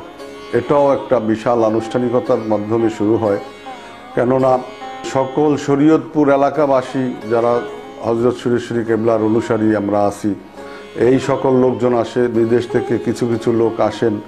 5ই মাঘ সুরেশ্বরী কেবলা পবিত্র নিশান মোবারক উত্তোলন করতেন, যেটা প্রতীক তরিকতের। নিশানটা হচ্ছে মূলত একটি দাওয়াতনামা। এই নিশান উত্তোলনের মাধ্যমে সকল মহান আউলিয়া আম্বিয়া নবী যারা আছেন সবাইকে রুহানিয়াতভাবে হযরত জান শরীফ শাহ সুরেশ্বরী দাওয়াত করতেন এবং ফায়েজ বরকত শুরু হয়ে যেত তখন থেকেই। এই নিশান মোবারক উত্তোলন হলেই সারা বাংলায় বলকে সারা বিশ্বে যে যেখানে আশিকানে সুরেশ্বরী আছেন, যারা মুরিদ বায়াত হয়েছেন, তাদের সকলের মনে একটি ঐশ্বরিক দোলা শুরু হয়ে যায়। এই সুরেশ্বরের ওরসের কথা স্মরণ হয়ে যায়। এই নিশান এতই ফায়েজ এবং বরকত সম্পন্ন, যেটা 5ই মাঘ নিশান উত্তোলনের মাধ্যমে ওরস শরীফের সূচনা। 17ই মাঘ মিলাদ মাহফিল দিয়ে আনুষ্ঠানিকভাবে ভক্তরা আগমন করার পর ওরস শরীফ শুরু হয়। 21শে মাঘ অর্থাৎ 20শে মাঘ দিবাগত রাতে সকল আওলাদ বর্গের উপস্থিতিতে, সকল আশেকানদের উপস্থিতিতে শুকরিয়ানা মোনাজাত এবং মিলাদ মাহফিল করা হয়। তারপরে সবাইকে তাবুরক দিয়ে আনুষ্ঠানিকভাবে বিদায় দেওয়া হয়। ওরস শরীফ উপলক্ষে ঢাকা থেকে লঞ্চ যোগে দরবার শরীফে যাওয়া যায়, চাঁদপুর থেকে লঞ্চ যোগে দরবার শরীফে যাওয়া যায়। এখন রাস্তাঘাট হয়ে গেছে, মাওয়া হয়ে নদী পার হয়ে গাড়িতে বা রোডে যাওয়া যায়, ফরিদপুর হয়ে মাদারীপুর হয়ে ভাঙ্গা হয়ে আসা যায়। দক্ষিণবঙ্গে সরাসরি রাস্তায় যোগাযোগ হয়ে গেছে এবং নৌকা যোগে অসংখ্য লোকজন দরবার শরীফে হাজিরি পেশ করেন। যে লোকজন 17ই মাঘের পূর্বে থেকে আসা শুরু হয়, এই ওরস শরীফটা মূলত সপ্তাহব্যাপী ওরস শরীফ বলে থাকি আমরা, কেননা ওই 15ই মাঘ থেকে শুরু করে 21শে 22শে 23শে মাঘ পর্যন্ত আশেকার মুরিদানরা দরবার শরীফে অবস্থান করেন। এছাড়াও লক্ষ লক্ষ লোক দিনের মধ্যে আসা যাওয়া করতে থাকে। এই যারা স্থায়ীভাবে দরবার শরীফে অবস্থান করেন তারা হয়তো সপ্তাহ 5 দিন 3 দিন যে যার সুযোগ অনুযায়ী দরবার শরীফে অবস্থান করে এই ওরস শরীফকে পালন করে আসেন। মাঘের পরে আসতেছে ফাল্গুন। ফাল্গুনে ওরস হয় 25শে ফাল্গুন 26শে ফাল্গুন। 25শে ফাল্গুন হযরত জান শরীফ শাহ সুরেশ্বরী কেবলার বড় ছেলে হযরত নুরি শাহ কেবলা কাবা রহমতুল্লিল আলাই, উনার ছেলেদের মধ্যে হযরত নূরে জালাল, আমরা যাকে হযরত জালাল নুরি কেবলা কাবা বলে জানি, উনার বেসালে হক প্রাপ্তির দিন হচ্ছে 25শে ফাল্গুন। 26শে ফাল্গুন তিনারই ছোট ভাই হযরত নূরে তাজাম্মুল, তিনার ইন্তেকালের দিবস, ওফাতের দিবস। এই 2 দিন 25-26 এবং একদিন আগে থেকে শুরু হয়। 24শে ফাল্গুন থেকে 26শে ফাল্গুন পর্যন্ত আবার মহান সুরেশ্বর দরবার শরীফে ওরস শরীফ অনুষ্ঠিত হয়। এই ওরসেও অসংখ্য লোক উপস্থিত হয়। দরবার শরীফে কানায় কানায় পরিপূর্ণ হয়ে যায় 25শে ফাল্গুন 26শে ফাল্গুন ওরস শরীফকে কেন্দ্র করে। পরবর্তীতে আসে জ্যৈষ্ঠ মাসের ওরস, যেটা দরবেশী সম্মেলন। এই ওরসে ফল সিন্নি হয়। যেই ওরসটা বাবা জালাল নুরি কেবলা কাবা অর্থাৎ বাবা জান শরীফ শাহ সুরেশ্বরীর নাতি হযরত নুরি শাহ কেবলা কাবার মেজ ছেলে, উনি প্রতিষ্ঠা করেন। দীর্ঘ 40-42 বছর পর্যন্ত উনি এই ওরস শরীফ জীবদ্দশায় থেকে উদযাপন করেন। দরবেশী সম্মেলন নামে এই ওরস শরীফ মহান সুরেশ্বর দরবার শরীফে 20 জ্যৈষ্ঠ এর আগ 5 থেকে শুরু হয়, ওই 17 জ্যৈষ্ঠ থেকে শুরু হয়, 22-23 তারিখ পর্যন্ত লোক থাকে। এটাও প্রায় 5-6 দিন ব্যাপী আশেকান মুরিদানরা দরবার শরীফে অবস্থান করেন। পরবর্তীতে 5ই ভাদ্র মুর্শিদুনা সৈয়দুনা হযরত নূর ঈসা কেবলা কাবা, তিনি সুরেশ্বরী কেবলার বড় সন্তান, তার ওরস শরীফ বেসালে হক প্রাপ্তির দিন উপলক্ষে উদযাপিত হয়ে থাকে। 4ঠা ভাদ্র থেকে শুরু করে 5ই ভাদ্র 6ই ভাদ্র পর্যন্ত লোকজন অবস্থান করে। বর্ষা এবং প্রাকৃতিক দুর্যোগপূর্ণ অবস্থাতেও ভাদ্র মাসের ওরসে হাজার হাজার লোক সমাগম হয়। এক সময় এরকম ছিল যে নৌকা যোগে হাজার হাজার নৌকায় লোকজন আসতো। এখন অবশ্য রাস্তাঘাট হয়ে যাওয়ায় আগের মতো সেই নৌকো দেখা যায় না। সেই প্রাকৃতিক ভাবে যে বন্যা হয়ে যেত বাংলাদেশে, আমাদের সারা বাংলায় সেই বন্যাও হয় না, যে কারণে নৌ চলাচল বর্তমানে বাংলাদেশে বিলুপ্তির পথে। মানুষ সবাই চলাচল আমরা করি বাই রোডে, তো সেই রোডেই সমস্ত লোকজন আসেন। 4ঠা, 5ম এবং 6ঠ ভাদ্র এই ওরস শরীফ উদযাপিত হয়ে থাকে। এর পরবর্তী ওরস শরীফ হচ্ছে 8ই কার্তিক। বাবা জালাল নুরি রহমতুল্লাহ আলাই হযরত নূর ঈসা কেবলার সুযোগ্য সন্তান, মেজ ছেলে, হযরত জান শরীফ শাহ সুরেশ্বরী কেবলার নাতি। উনি এই 8ই কার্তিক এই বিশ্বকে আলোকিত করে জন্ম লাভ করেন, যে কারণে 8ই কার্তিক তিনার জন্মদিন মহান সুরেশ্বর দরবার শরীফে আশেকান মুরিদান জাকিরান পরিবেষ্টিত এবং সকলের উপস্থিতিতে এই ওরস শরীফটি অনুষ্ঠিত হয়। এরপরেই আসছে অগ্রহায়ণ, 2রা অগ্রহায়ণ। মুর্শিদুনা সৈয়দুনা সুরেশ্বরিয়া তরিকার ইমাম, যে মহাপুরুষের আগমনে ধরা ধন্য হয়েছে এবং সুরেশ্বরের মাটি হয়েছে আশেকের চোখের সুরমাতে পরিণত, সেই মহান অলি, যার আগমন না ঘটলে এই বিশ্বময় আশেকানদের কলব এবং রুহু আলোকিত হতো কিনা আমি জানি না। যেই মহান অলির আগমনে 18,000 মাকলুকাতের মধ্যে কত মাকলুকাত শুধু মানুষই নয়, যারা মুক্তির পথ খুঁজে পেয়েছেন, সে আল্লাহ রাব্বুল আলামিনই ভালো জানেন। সে মহান অলি হযরত জান শরীফ শাহ সুরেশ্বরী কেবলা কাবা বেসালে হক প্রাপ্ত হন।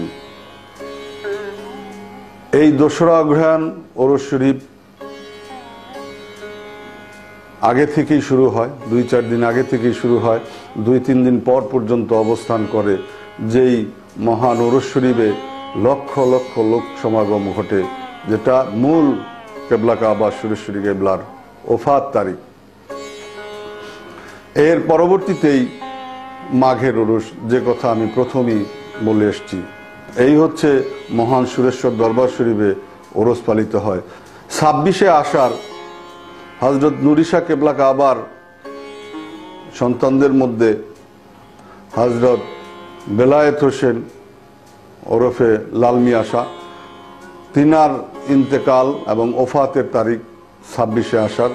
এই দিনও মহান সুরেশ্বর দরবার শরীফে অসংখ্য লোকের উপস্থিতিতে এই ওরস শরীফ যথাযোগ্য মর্যাদা এবং ধর্মীয় ভাব গাম্ভীর্যের মধ্যে অনুষ্ঠিত হয়ে থাকে। সবচেয়ে আগে বলে রাখা দরকার, হযরত সুরেশ্বরী কেবলার নাতি হযরত নূর ঈসা কেবলা কাবার ছেলেদের মধ্যে প্রথম সন্তান, বড় ছেলে, উনি অল্প বয়সেই ওফাত লাভ করেন। হযরত নূরে হেলাল, তিনার ওরস শরীফ উদযাপিত হয়ে থাকে 10ই শ্রাবণ, যা মহান সুরেশ্বর দরবার শরীফে অসংখ্য লোকের উপস্থিতিতে এবং অত্যন্ত ভাব গাম্ভীর্য ধর্মীয় আনুষ্ঠানিকতার মধ্য দিয়ে অনুষ্ঠিত হয়ে থাকে। এখানে আরেকটি কথা বলে রাখা দরকার, 19শে মাঘ বাদ মাগরিব 5খানা পবিত্র আশা মোবারক বাবা সুরেশ্বরী কেবলা তার খলিফাদের নিয়ে আশা মোবারকগুলি হাতে করে অন্দরমহল থেকে বের হয়ে বর্তমান যে দায়রা ঘর বা দায়রা শরীফ যেটা উনি প্রতিষ্ঠা করেছিলেন সেই দায়রা শরীফে নিয়ে আসতেন। এই দায়রা শরীফের মধ্যে একটি রুম আছে, একটি কামরা আছে, যে কামরাতে হজরত মোহাম্মদ মুস্তফা সাল্লাল্লাহু আলাইহি ওয়াসাল্লামের নামে এবং অনেক নবী পয়গাম্বরদের রুহানিয়াত সম্পর্ক যুক্ত একখানা হুজরা কোঠা বা আসন ঘর নির্মাণ করেছেন। এই জায়গায় উপস্থিত করতেন। এই পবিত্র আশাগুলি গায়বীভাবে তিনার মুর্শিদ কেবলার নির্দেশে নানা স্থান থেকে উনি এগুলি সংগ্রহ করেছিলেন। শুধু ভারতেই নয়, ইতিহাস আছে কাবুল, আফগানিস্তান, এই উপমহাদেশের নানান অঞ্চলে বেতাজিমে এই আশা মোবারকগুলি অবহেলায় ছিল। সেই সময় মুর্শিদ কেবলার নির্দেশে বাবা জান শরীফ শাহ সুরেশ্বরী এই পবিত্র আশা মোবারকগুলোকে সংগ্রহ করেন এবং এই আশা মোবারকগুলো দেখার জন্য বা এই আশা মোবারকগুলোকে একবার স্পর্শ করার জন্য 19শে মাঘ লক্ষ লক্ষ লোক সুরেশ্বরের পবিত্র মাটিতে সমবেত হয়। তিল পরিমাণ জায়গাও সুরেশ্বরে সেই দিন থাকে না একটি আশেক মুরিদান এসে দাঁড়ানোর জন্য। বাদ মাগরিব এখনো আশা মোবারকগুলো অন্দরমহল থেকে বের করে পবিত্র দায়রা শরীফের উদ্দেশ্যে হাজিরি করা হয়। সেখানে যারা সেই অনুষ্ঠানে উপস্থিত ছিলেন অথবা যারা সেই 19শে মাঘ আশা মোবারক স্পর্শ করতে এসেছেন বা স্পর্শ করেছেন তারাই এর অবস্থান ভালো করে আমার চেয়ে বুঝতে পারবেন। 19শে মাঘ বাদ মাগরিব পবিত্র 5খানা আশা মোবারক দায়রা শরীফে এনে স্থাপন করা হয়, অর্থাৎ রাখা হয়। বাবা জান শরীফ শাহ সুরেশ্বরী যখন জাহেরিতে ছিলেন উনি প্রধান আশা মোবারক হাতে নিয়ে আসতেন এবং তার ছেলে হজরত নুরি শাহ কেবলা তারপরে বয়োজ্যেষ্ঠ বা সিনিয়রিটির অনুসারে যে খলিফারা ছিলেন তারা হাতে নিয়ে অন্দরমহল থেকে বেরিয়ে আশা মোবারকগুলি দায়রা শরীফে হুজরা কোঠা রাখতেন। এই হুজরা কোঠা হজরত মোহাম্মদ মুস্তফা সাল্লাল্লাহু আলাইহি ওয়াসাল্লাম এবং অনেক নবী পয়গম্বর আউলিয়ায়ে কেরামদের রুহানিয়াত সম্পর্কযুক্ত একটি কোঠা বা হুজরা শরীফ, হুজরাখানা যেখানে রাখতেন। আজও সেই ধারা অব্যাহত আছে এবং যুগে যুগে যতদিন এই পৃথিবী থাকবে ইনশাল্লাহ এর পালন সবাই আমরা করব। 1326 সনের কার্তিক মাসের শেষের দিকে হজরত সুরেশ্বরী কেবলা তার বিশেষ বিশেষ ভক্ত মুরিদানদের চিঠি দিলেন যে 2রা অগ্রহায়ণ বাবা সুরেশ্বরী কেবলা সফরে যাবেন। পত্র পাঠে সবাই যেন দরবার শরীফে উপস্থিত হন, হাজিরি পেশ করেন। এরূপ এর আগেও মাঝে মাঝে দিয়েছেন। যারা পত্র পেয়েছেন তারা আগেও যেরকম এসেছেন এবারও সেরকম আসার প্রস্তুতি নিলেন এবং দরবার শরীফে চলে আসতেন। ডাক্তার আব্দুল হামিদ পত্র পেয়ে বাবা সুরেশ্বরীর অন্যতম মুরিদ দরবার শরীফে উপস্থিত হয়ে গেলেন। তিনি কার্তিকের শেষের দিকে আসলেন, এসে দেখলেন যে বাবাজান কেবলা অসুস্থ। 2-1 দিন পরে আরও অনেকে আসলেন। সকলে এই আলোচনায় বসলেন যে বাবাজান কেবলার শরীর যে অসুস্থ, উনি কি করে 2রা অগ্রহায়ণ সফরে যাবেন মুর্শিদই ভালো জানেন। সবাই জিজ্ঞাসা করলেন যে বাবা আপনার শরীর যে অসুস্থ, আপনি 2রা অগ্রহায়ণ সফরের দিন ধার্য রেখেছেন, এর মধ্যে কতটুকু সম্ভব আপনিই ভালো জানেন। তো সুরেশ্বরী কেবলা বললেন যে দেখো কোনো অসুবিধা হবে না, যথাসময়ে আমি ইনশাল্লাহ সফরে যাব, তোমরা প্রস্তুত থাকো। এমনি করে 2-1 দিন যেতে থাকলো। মুর্শিদ কেবলার শরীর আরও অসুস্থতার দিকে এগিয়ে গেল, আরও অসুস্থ হয়ে পড়লেন। এই খবর চতুর্দিকে ছড়িয়ে পড়ায় দেশ বিদেশ থেকে অনেক লোকজন এসে সুরেশ্বরে উপস্থিত হলেন। সবাই জানার শুধু কৌতূহল যে বাবাজান কেবলার শরীর এই মুহূর্তে কীরকম, উনি কতটা সুস্থ হলেন, বাবাজান কি অবস্থাতে আছেন। এর কারণ হচ্ছে যে অন্দরমহলে মোর্শেদ কেবলা অবস্থান করতেন, তখন আর বেরিয়ে আসতে পারতেন না বাহিরে, যে কারণে সর্বসাধারণ এবং আগত মুরিদানরা সেই বিষয়ে অবগত হতে পারতেন না।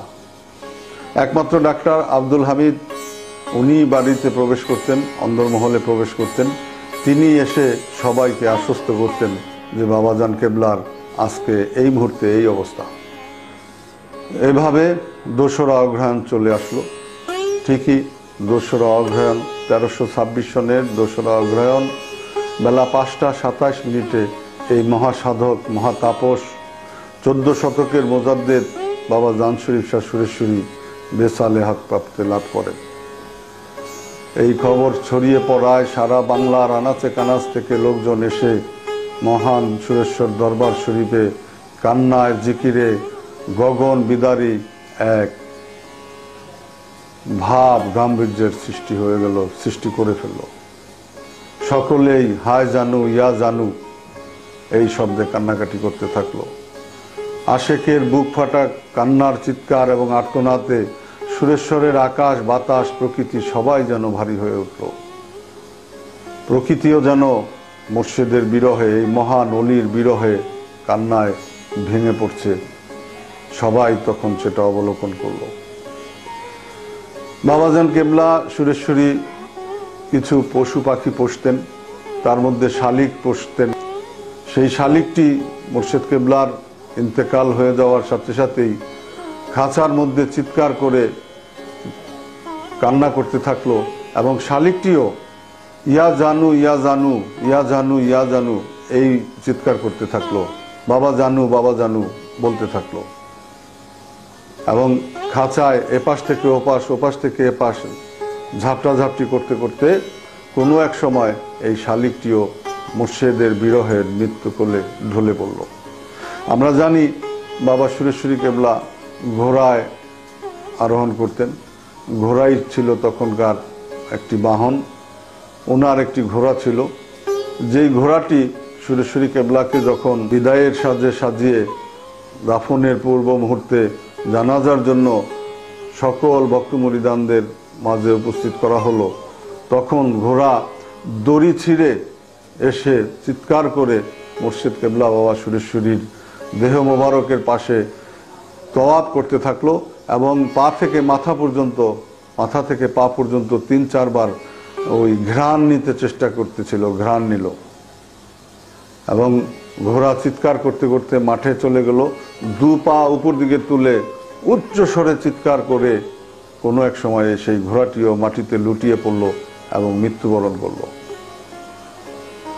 এখানেই শেষ নয়, মুর্শিদের বিরহে সেই সময় ইতিহাস আছে যে 8 জন মুরিদ মুর্শিদ কেবলার সাথে সাথে ওফাত লাভ করে সেই সুরেশ্বরের পবিত্র মাটিতে। এবং তিনার জানাজায় অলৌকিকভাবে অনেক লোক সমাগম হলো, যাদেরকে অঞ্চলের লোক বা মুরিদান জাকেরান যারা ছিল তারা কেউ চিনত না। নুরানি চেহারার অদৃশ্য আসমানি কোনো লোক এসে জানাজায় মাঠে কানায় কানায় পরিপূর্ণ হয়ে গেল এবং জানাজা শেষে আবার সবাই চলে গেল। 1326 সনের 2রা অগ্রহায়ণ হযরত সুরেশ্বরী কেবলার বেসালেহাত প্রাপ্ত হয়। এই আশেক কুল মুরিদান সকলকে কান্নার সাগরে ভাসিয়ে দিয়ে বেলায়েত গগনের পুণ্যশশী বাবা জান শরীফ শাহ সুরেশ্বরী ইহলোক থেকে লোকান্তরিত হলেন।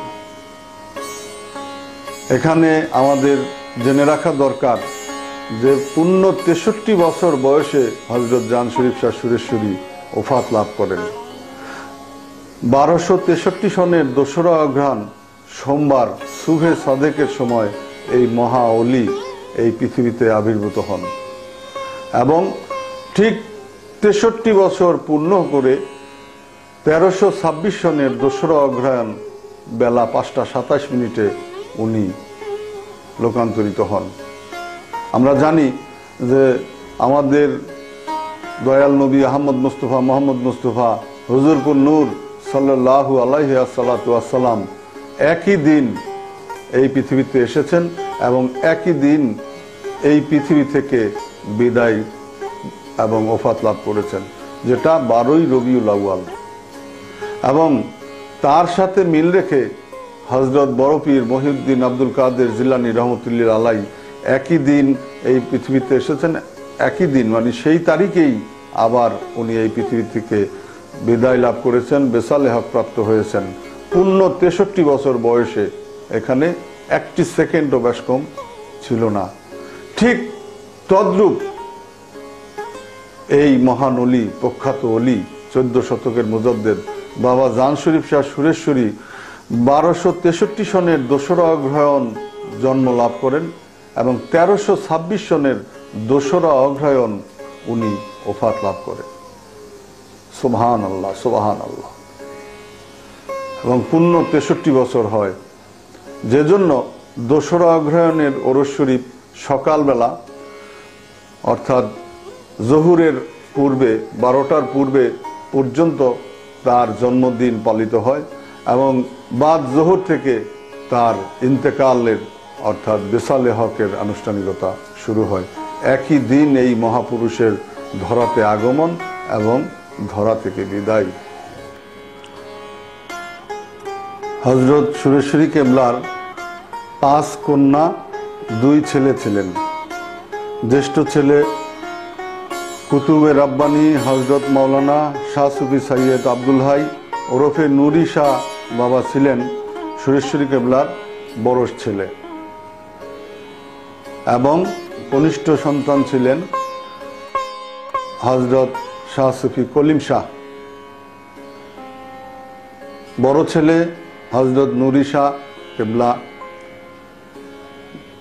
তিনার পিতার স্থলাভিষিক্ত হন, অর্থাৎ বড় ছেলে হযরত নুরি শাহ কেবলাই তার পিতার স্থলাভিষিক্ত হন এবং দরবার শরীফের দায়িত্বভার গ্রহণ করেন। অত্যন্ত নিষ্ঠা এবং যোগ্যতার সাথে তরিকতের পরিচর্যা এবং তরিকতকে প্রসার করে যান, লক্ষ লক্ষ মুরিদান সৃষ্টি করে যান, এই তরিকতকে আরো মজবুত এবং দৃঢ় করে যান। 1325 সনের 20 মাঘ বাবা জান শরীফ শাহ সুরেশ্বরী ভক্ত মুরিদান পরিবেষ্টিত অবস্থায় ঘোষণা করলেন যে আজ থেকে আমি নুরি শাহকে জাহের বাতেন সর্ববিষয় পরিপূর্ণ করে তাকে আলোয় আলোকিত করে দিলাম। আমার সমস্ত বেলায়েত এবং আধ্যাত্মিকতা যা কিছু আছে আমি তার কলবে স্থানান্তরিত করলাম এবং তাকে আধ্যাত্মিকতার পূর্ণ শিখরে অবস্থান করে দিলাম। এরপর থেকেই হযরত নুরি শাহ কেবলা তরিকতের দায়িত্ব গ্রহণ করলেন এবং অত্যন্ত দক্ষতা এবং যোগ্যতার সাথে এই তরিকতের কর্মকাণ্ড শুরু করলেন। 1326 সনে 2রা অগ্রহায়ণ বাবা সুরেশ্বরী কেবলা বেসালের হক প্রাপ্ত হন, অর্থাৎ পরবর্তী ওরস 20 মাঘের পূর্বেই নুরি শাহকে তার দরবারের এবং বেলায়েতের দায়িত্ব দিয়ে ওফাত লাভ করেন। হযরত নুরি শাহ কেবলা 1361 সনের 5ই ভাদ্র বিকাল 3:15 এই নশ্বর পৃথিবী থেকে লোকান্তরিত হন। সকল ভক্ত মুরিদান আশেককে দুঃখের সাগরে ভাসিয়ে তিনি বেসালে হক প্রাপ্ত হন। সুরেশ্বরী কেবলার কনিষ্ঠ ছেলে শাহ সুফি হযরত কলিম শাহ রহমতুল্লাহ আলাই তিনি মাদারজাত অলি ছিলেন, অর্থাৎ জন্মসূত্রেই অলি ছিলেন, জন্মগতভাবেই অলি ছিলেন। মায়ের গর্ভ থেকেই অলির মোকামে অবস্থান করে এই পৃথিবীতে আগমন করেন, এমনটি কথা আছে। তার জীবনে অনেক কারামত ঘটেছে বাল্য বয়সেই, যে কথা আজও সুরেশ্বরের ভক্ত মুরিদানদের মুখে মুখে আমরা শুনতে পাই। দরবার শরীফ প্রাঙ্গণে বাবা সুরেশ্বরী কেবলা সবজির চাষ করেছিলেন, উনার মোবারক হস্তে সবজি বাগান পরিচর্যা করতেন। কথিত আছে, ইতিহাস আছে যে বেগুন ক্ষেত করেছিলেন, বাবা সুরেশ্বরী নিজেই পরিচর্যা করতেন, প্রত্যেক দিনই উনি দেখাশোনা করতেন। একদিন গিয়ে দেখলেন যে গাছের ছোট ছোট যে বেগুনগুলো ছিল আজ আর সেই বেগুনগুলো নেই। কে যেন সেই বেগুনগুলো ছিঁড়ে ফেলেছে। স্বাভাবিক কারণেই বাবা সুরেশ্বরী অসন্তুষ্ট হলেন, রাগান্বিত হলেন, জানতে চাইলেন যে কে এই অপ্রাপ্ত অবস্থায় বেগুনগুলোকে ছিঁড়ে ফেলল। মুরিদান পরিবেষ্টিত অবস্থায় বাবা সুরেশ্বরী আলাপচারিতায় ছিলেন। ভক্ত মুরিদান বসে আছে, উনি আলোচনা করতেছেন। হঠাৎ করেই ছোট শাহজাদা অর্থাৎ কলিম শাহ রহমতুল্লাহ আলাই বাঁশের একটা টুকরিতে করে ওই ছোট ছোট বেগুনগুলোকে নিয়ে এসে বাবাজান কেবলাকে হাত ধরে টানছেন আর বলছেন যে আপনি যেহেতু রাগ করেছেন আব্বা, আমি এই বেগুনগুলোকে গাছে লাগিয়ে রেখে আসি। বারবার ছোট ছেলে বিরক্ত করতেছেন, এই জন্য মুর্শিদ কেবলা কোনো এক সময় বললেন, আচ্ছা যাও তুমি লাগিয়ে রেখো। কেননা লোকজনের সাথে কথা বলায় বিঘ্ন ঘটার কারণেই উনি এই নির্দেশ করলেন। আবার কিছুক্ষণ পর এসে বাবা কলিম শাহ সুরেশ্বরী কেবলাকে ওই খালি টুকরি নিয়ে এসে বললেন যে বাবা আসেন, আপনি আসেন। হাত ধরে আবার টানছে, আসেন দেখে আসি বেগুনগুলোকে আমি গাছের সাথে লাগিয়ে রেখেছি।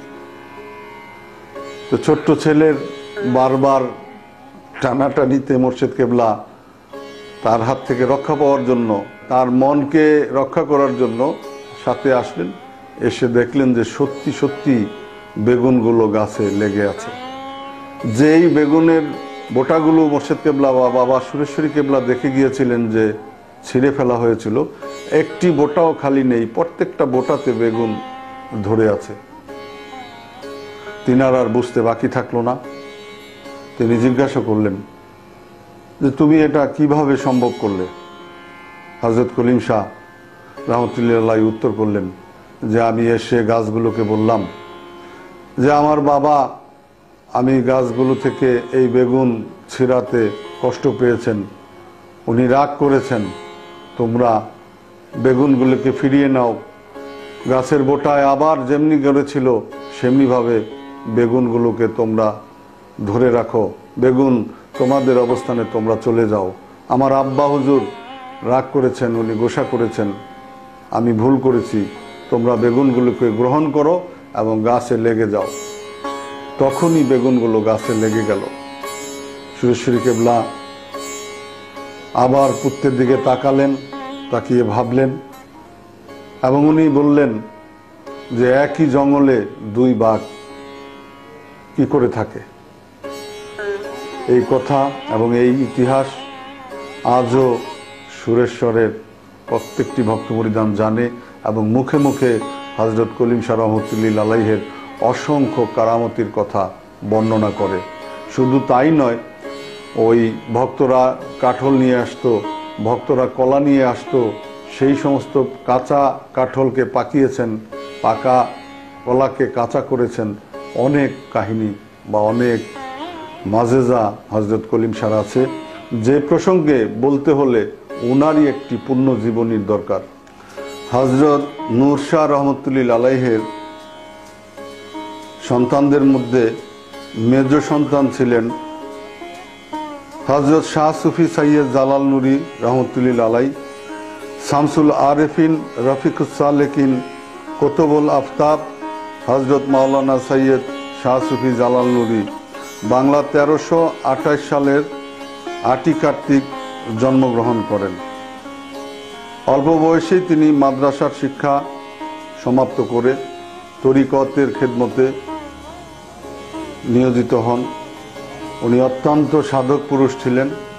বাল্য বয়স থেকেই এই আধ্যাত্মিকতা, মুর্শিদ প্রেম তার মধ্যে পরিলক্ষিত হতো।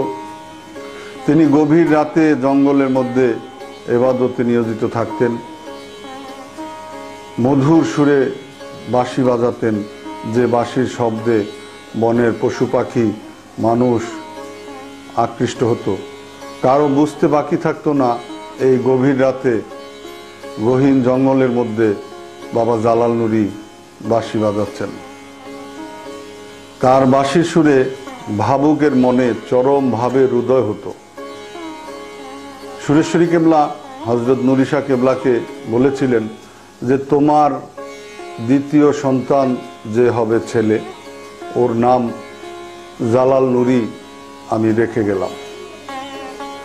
সত্যি যখন তার দ্বিতীয় সন্তান হলো, ছেলে সন্তান ভূমিষ্ঠ হলো, তার নাম বাবা সুরেশ্বরী কেবলার দেওয়া সেই নামেই জালাল নুরি রাখা হলো।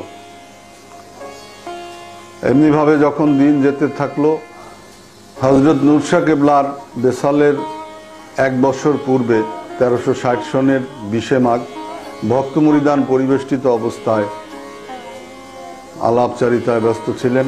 তখন বাবা সুরেশ্বরী কেবলার অন্যতম খলিফা মকরম আলী দরবেশ সাহেব ওই মাহফিলে উপস্থিত হলেন। নুরি শাহ কেবলাকে পেশ করলেন যে হুজুর, আমি স্বপ্নে দেখলাম যে বাবা সুরেশ্বরী কেবলা তার মাথার জরির টুপি খুলে জালাল নুরিকে পরিয়ে দিচ্ছে। হজরত নূর শাহ কেবলা শুনে সম্মতি প্রকাশ করলেন এবং একমত হলেন, এবং সেই মাহফিলেই তিনি সুরেশ্বরী কেবলার বাতিনি নির্দেশ পেয়ে ঘোষণা করলেন যে আমি আজ থেকে জালাল নুরিকে আমার জাহির বাতিনের সর্বজ্ঞানে জ্ঞানী করে বেলায়েতের বন্টনকারী হিসাবে আমি তাকে সুরেশ্বরের দরবার শরীফে গদিনিশী হিসাবে ঘোষণা করলাম। ঠিক 1 বছর পরবর্তী মাঘের ওরসের পূর্বেই 5ই ভাদ্র বাবা নুরি শাহ কেবলা ওফাত লাভ করলেন। বাবা জালাল নুরি গদির দায়িত্বভার গ্রহণ করলেন এবং অত্যন্ত নিষ্ঠা এবং যোগ্যতার সাথে 45 বছর পর্যন্ত সেই তরিকতকে শক্ত করে ধরে রাখলেন এবং বাংলার আনাচে কানাচে সুরেশ্বরিয়া তরিকার প্রচার প্রসার করলেন। আজ সুরেশ্বরের এত প্রসার এবং সুরেশ্বরের এত লোক আগমন, দরবার শরীফের উন্নয়ন জালাল নুরি বাবার অসাধারণ কৃতিত্বেরই ফসল বলে সকল ভক্তরা মনে করেন। এ মহাসাধক দরবারের খেদমত এবং তরিকতের কর্মকাণ্ড সাথে সাথে কাব্যিকও ছিলেন। উনি অনেক কবিতা লিখে গেছেন। জীবন কাব্য নামে তিনার প্রকাশিত একখানা সাহিত্য কবিতার বই, যে কবিতা পাঠ করে পল্লী কবি জসিমউদ্দিন কবি সিরাজুল ইসলাম পর্যন্ত তার সম্বন্ধে অনেক উচ্চবাচ্য করেছেন, উচ্চ কথা বলেছেন। এমনকি জিয়ারতে মদিনা নামে আরেকখানা কিতাব লিখে গেছেন। তার মদিনা জিয়ারত সম্বন্ধে আমরা যদি পাঠ করি এই কিতাব থেকে অনেক কিছু জানতে পারি এবং রাসূল প্রেমের যে নিদর্শন এবং বাস্তবতা উনি উপলব্ধি করেছেন পবিত্র মক্কা মদিনায় অবস্থানকালে, সে বিষয়ে ভক্তদেরকে জিয়ারতে মদিনা নামক কিতাবে জানিয়ে গেছেন। পল্লী কবি জসিমউদ্দিন কবি সিরাজুল ইসলাম বাবা জালাল নুরির মুরিদ ছিলেন। তারা মাঝে মাঝে এই পল্লী কবি জসিমউদ্দিন মহান সুরেশ্বর দরবার শরীফে আসতেন এবং সারা রাত জেগে বাবা জালাল নুরির সংস্পর্শে থাকতেন, আধ্যাত্মিক কথা, আধ্যাত্মিক আলোচনা, আধ্যাত্মিক জ্ঞান অর্জন করতেন। এ মহাসাধক 1406 সালের 25শে ফাল্গুন ওফাত লাভ করেন।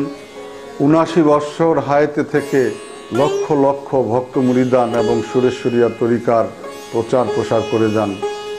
1406 সালের 25শে ফাল্গুন অসংখ্য ভক্ত মুরিদানকে শোক সাগরে ভাসিয়ে দিয়ে মহান মর্শেদের সাথে, মহাসত্তার সাথে একাত্ম হয়ে বেসালেহাত প্রাপ্তি লাভ করেন। মহান সুরেশ্বর দরবার শরীফে বাবা সুরেশ্বরীর পবিত্র রওজা মোবারকের উত্তরেই এই মহা সাধকের বাবা জালাল নুরি কেবলা কাবার পবিত্র রওজা মোবারক অবস্থিত এবং দক্ষিণ দিকে হজরত নুরি শাহ কেবলা কাবা রহমতুল্লিল আলাইহের পবিত্র রওজা অবস্থিত।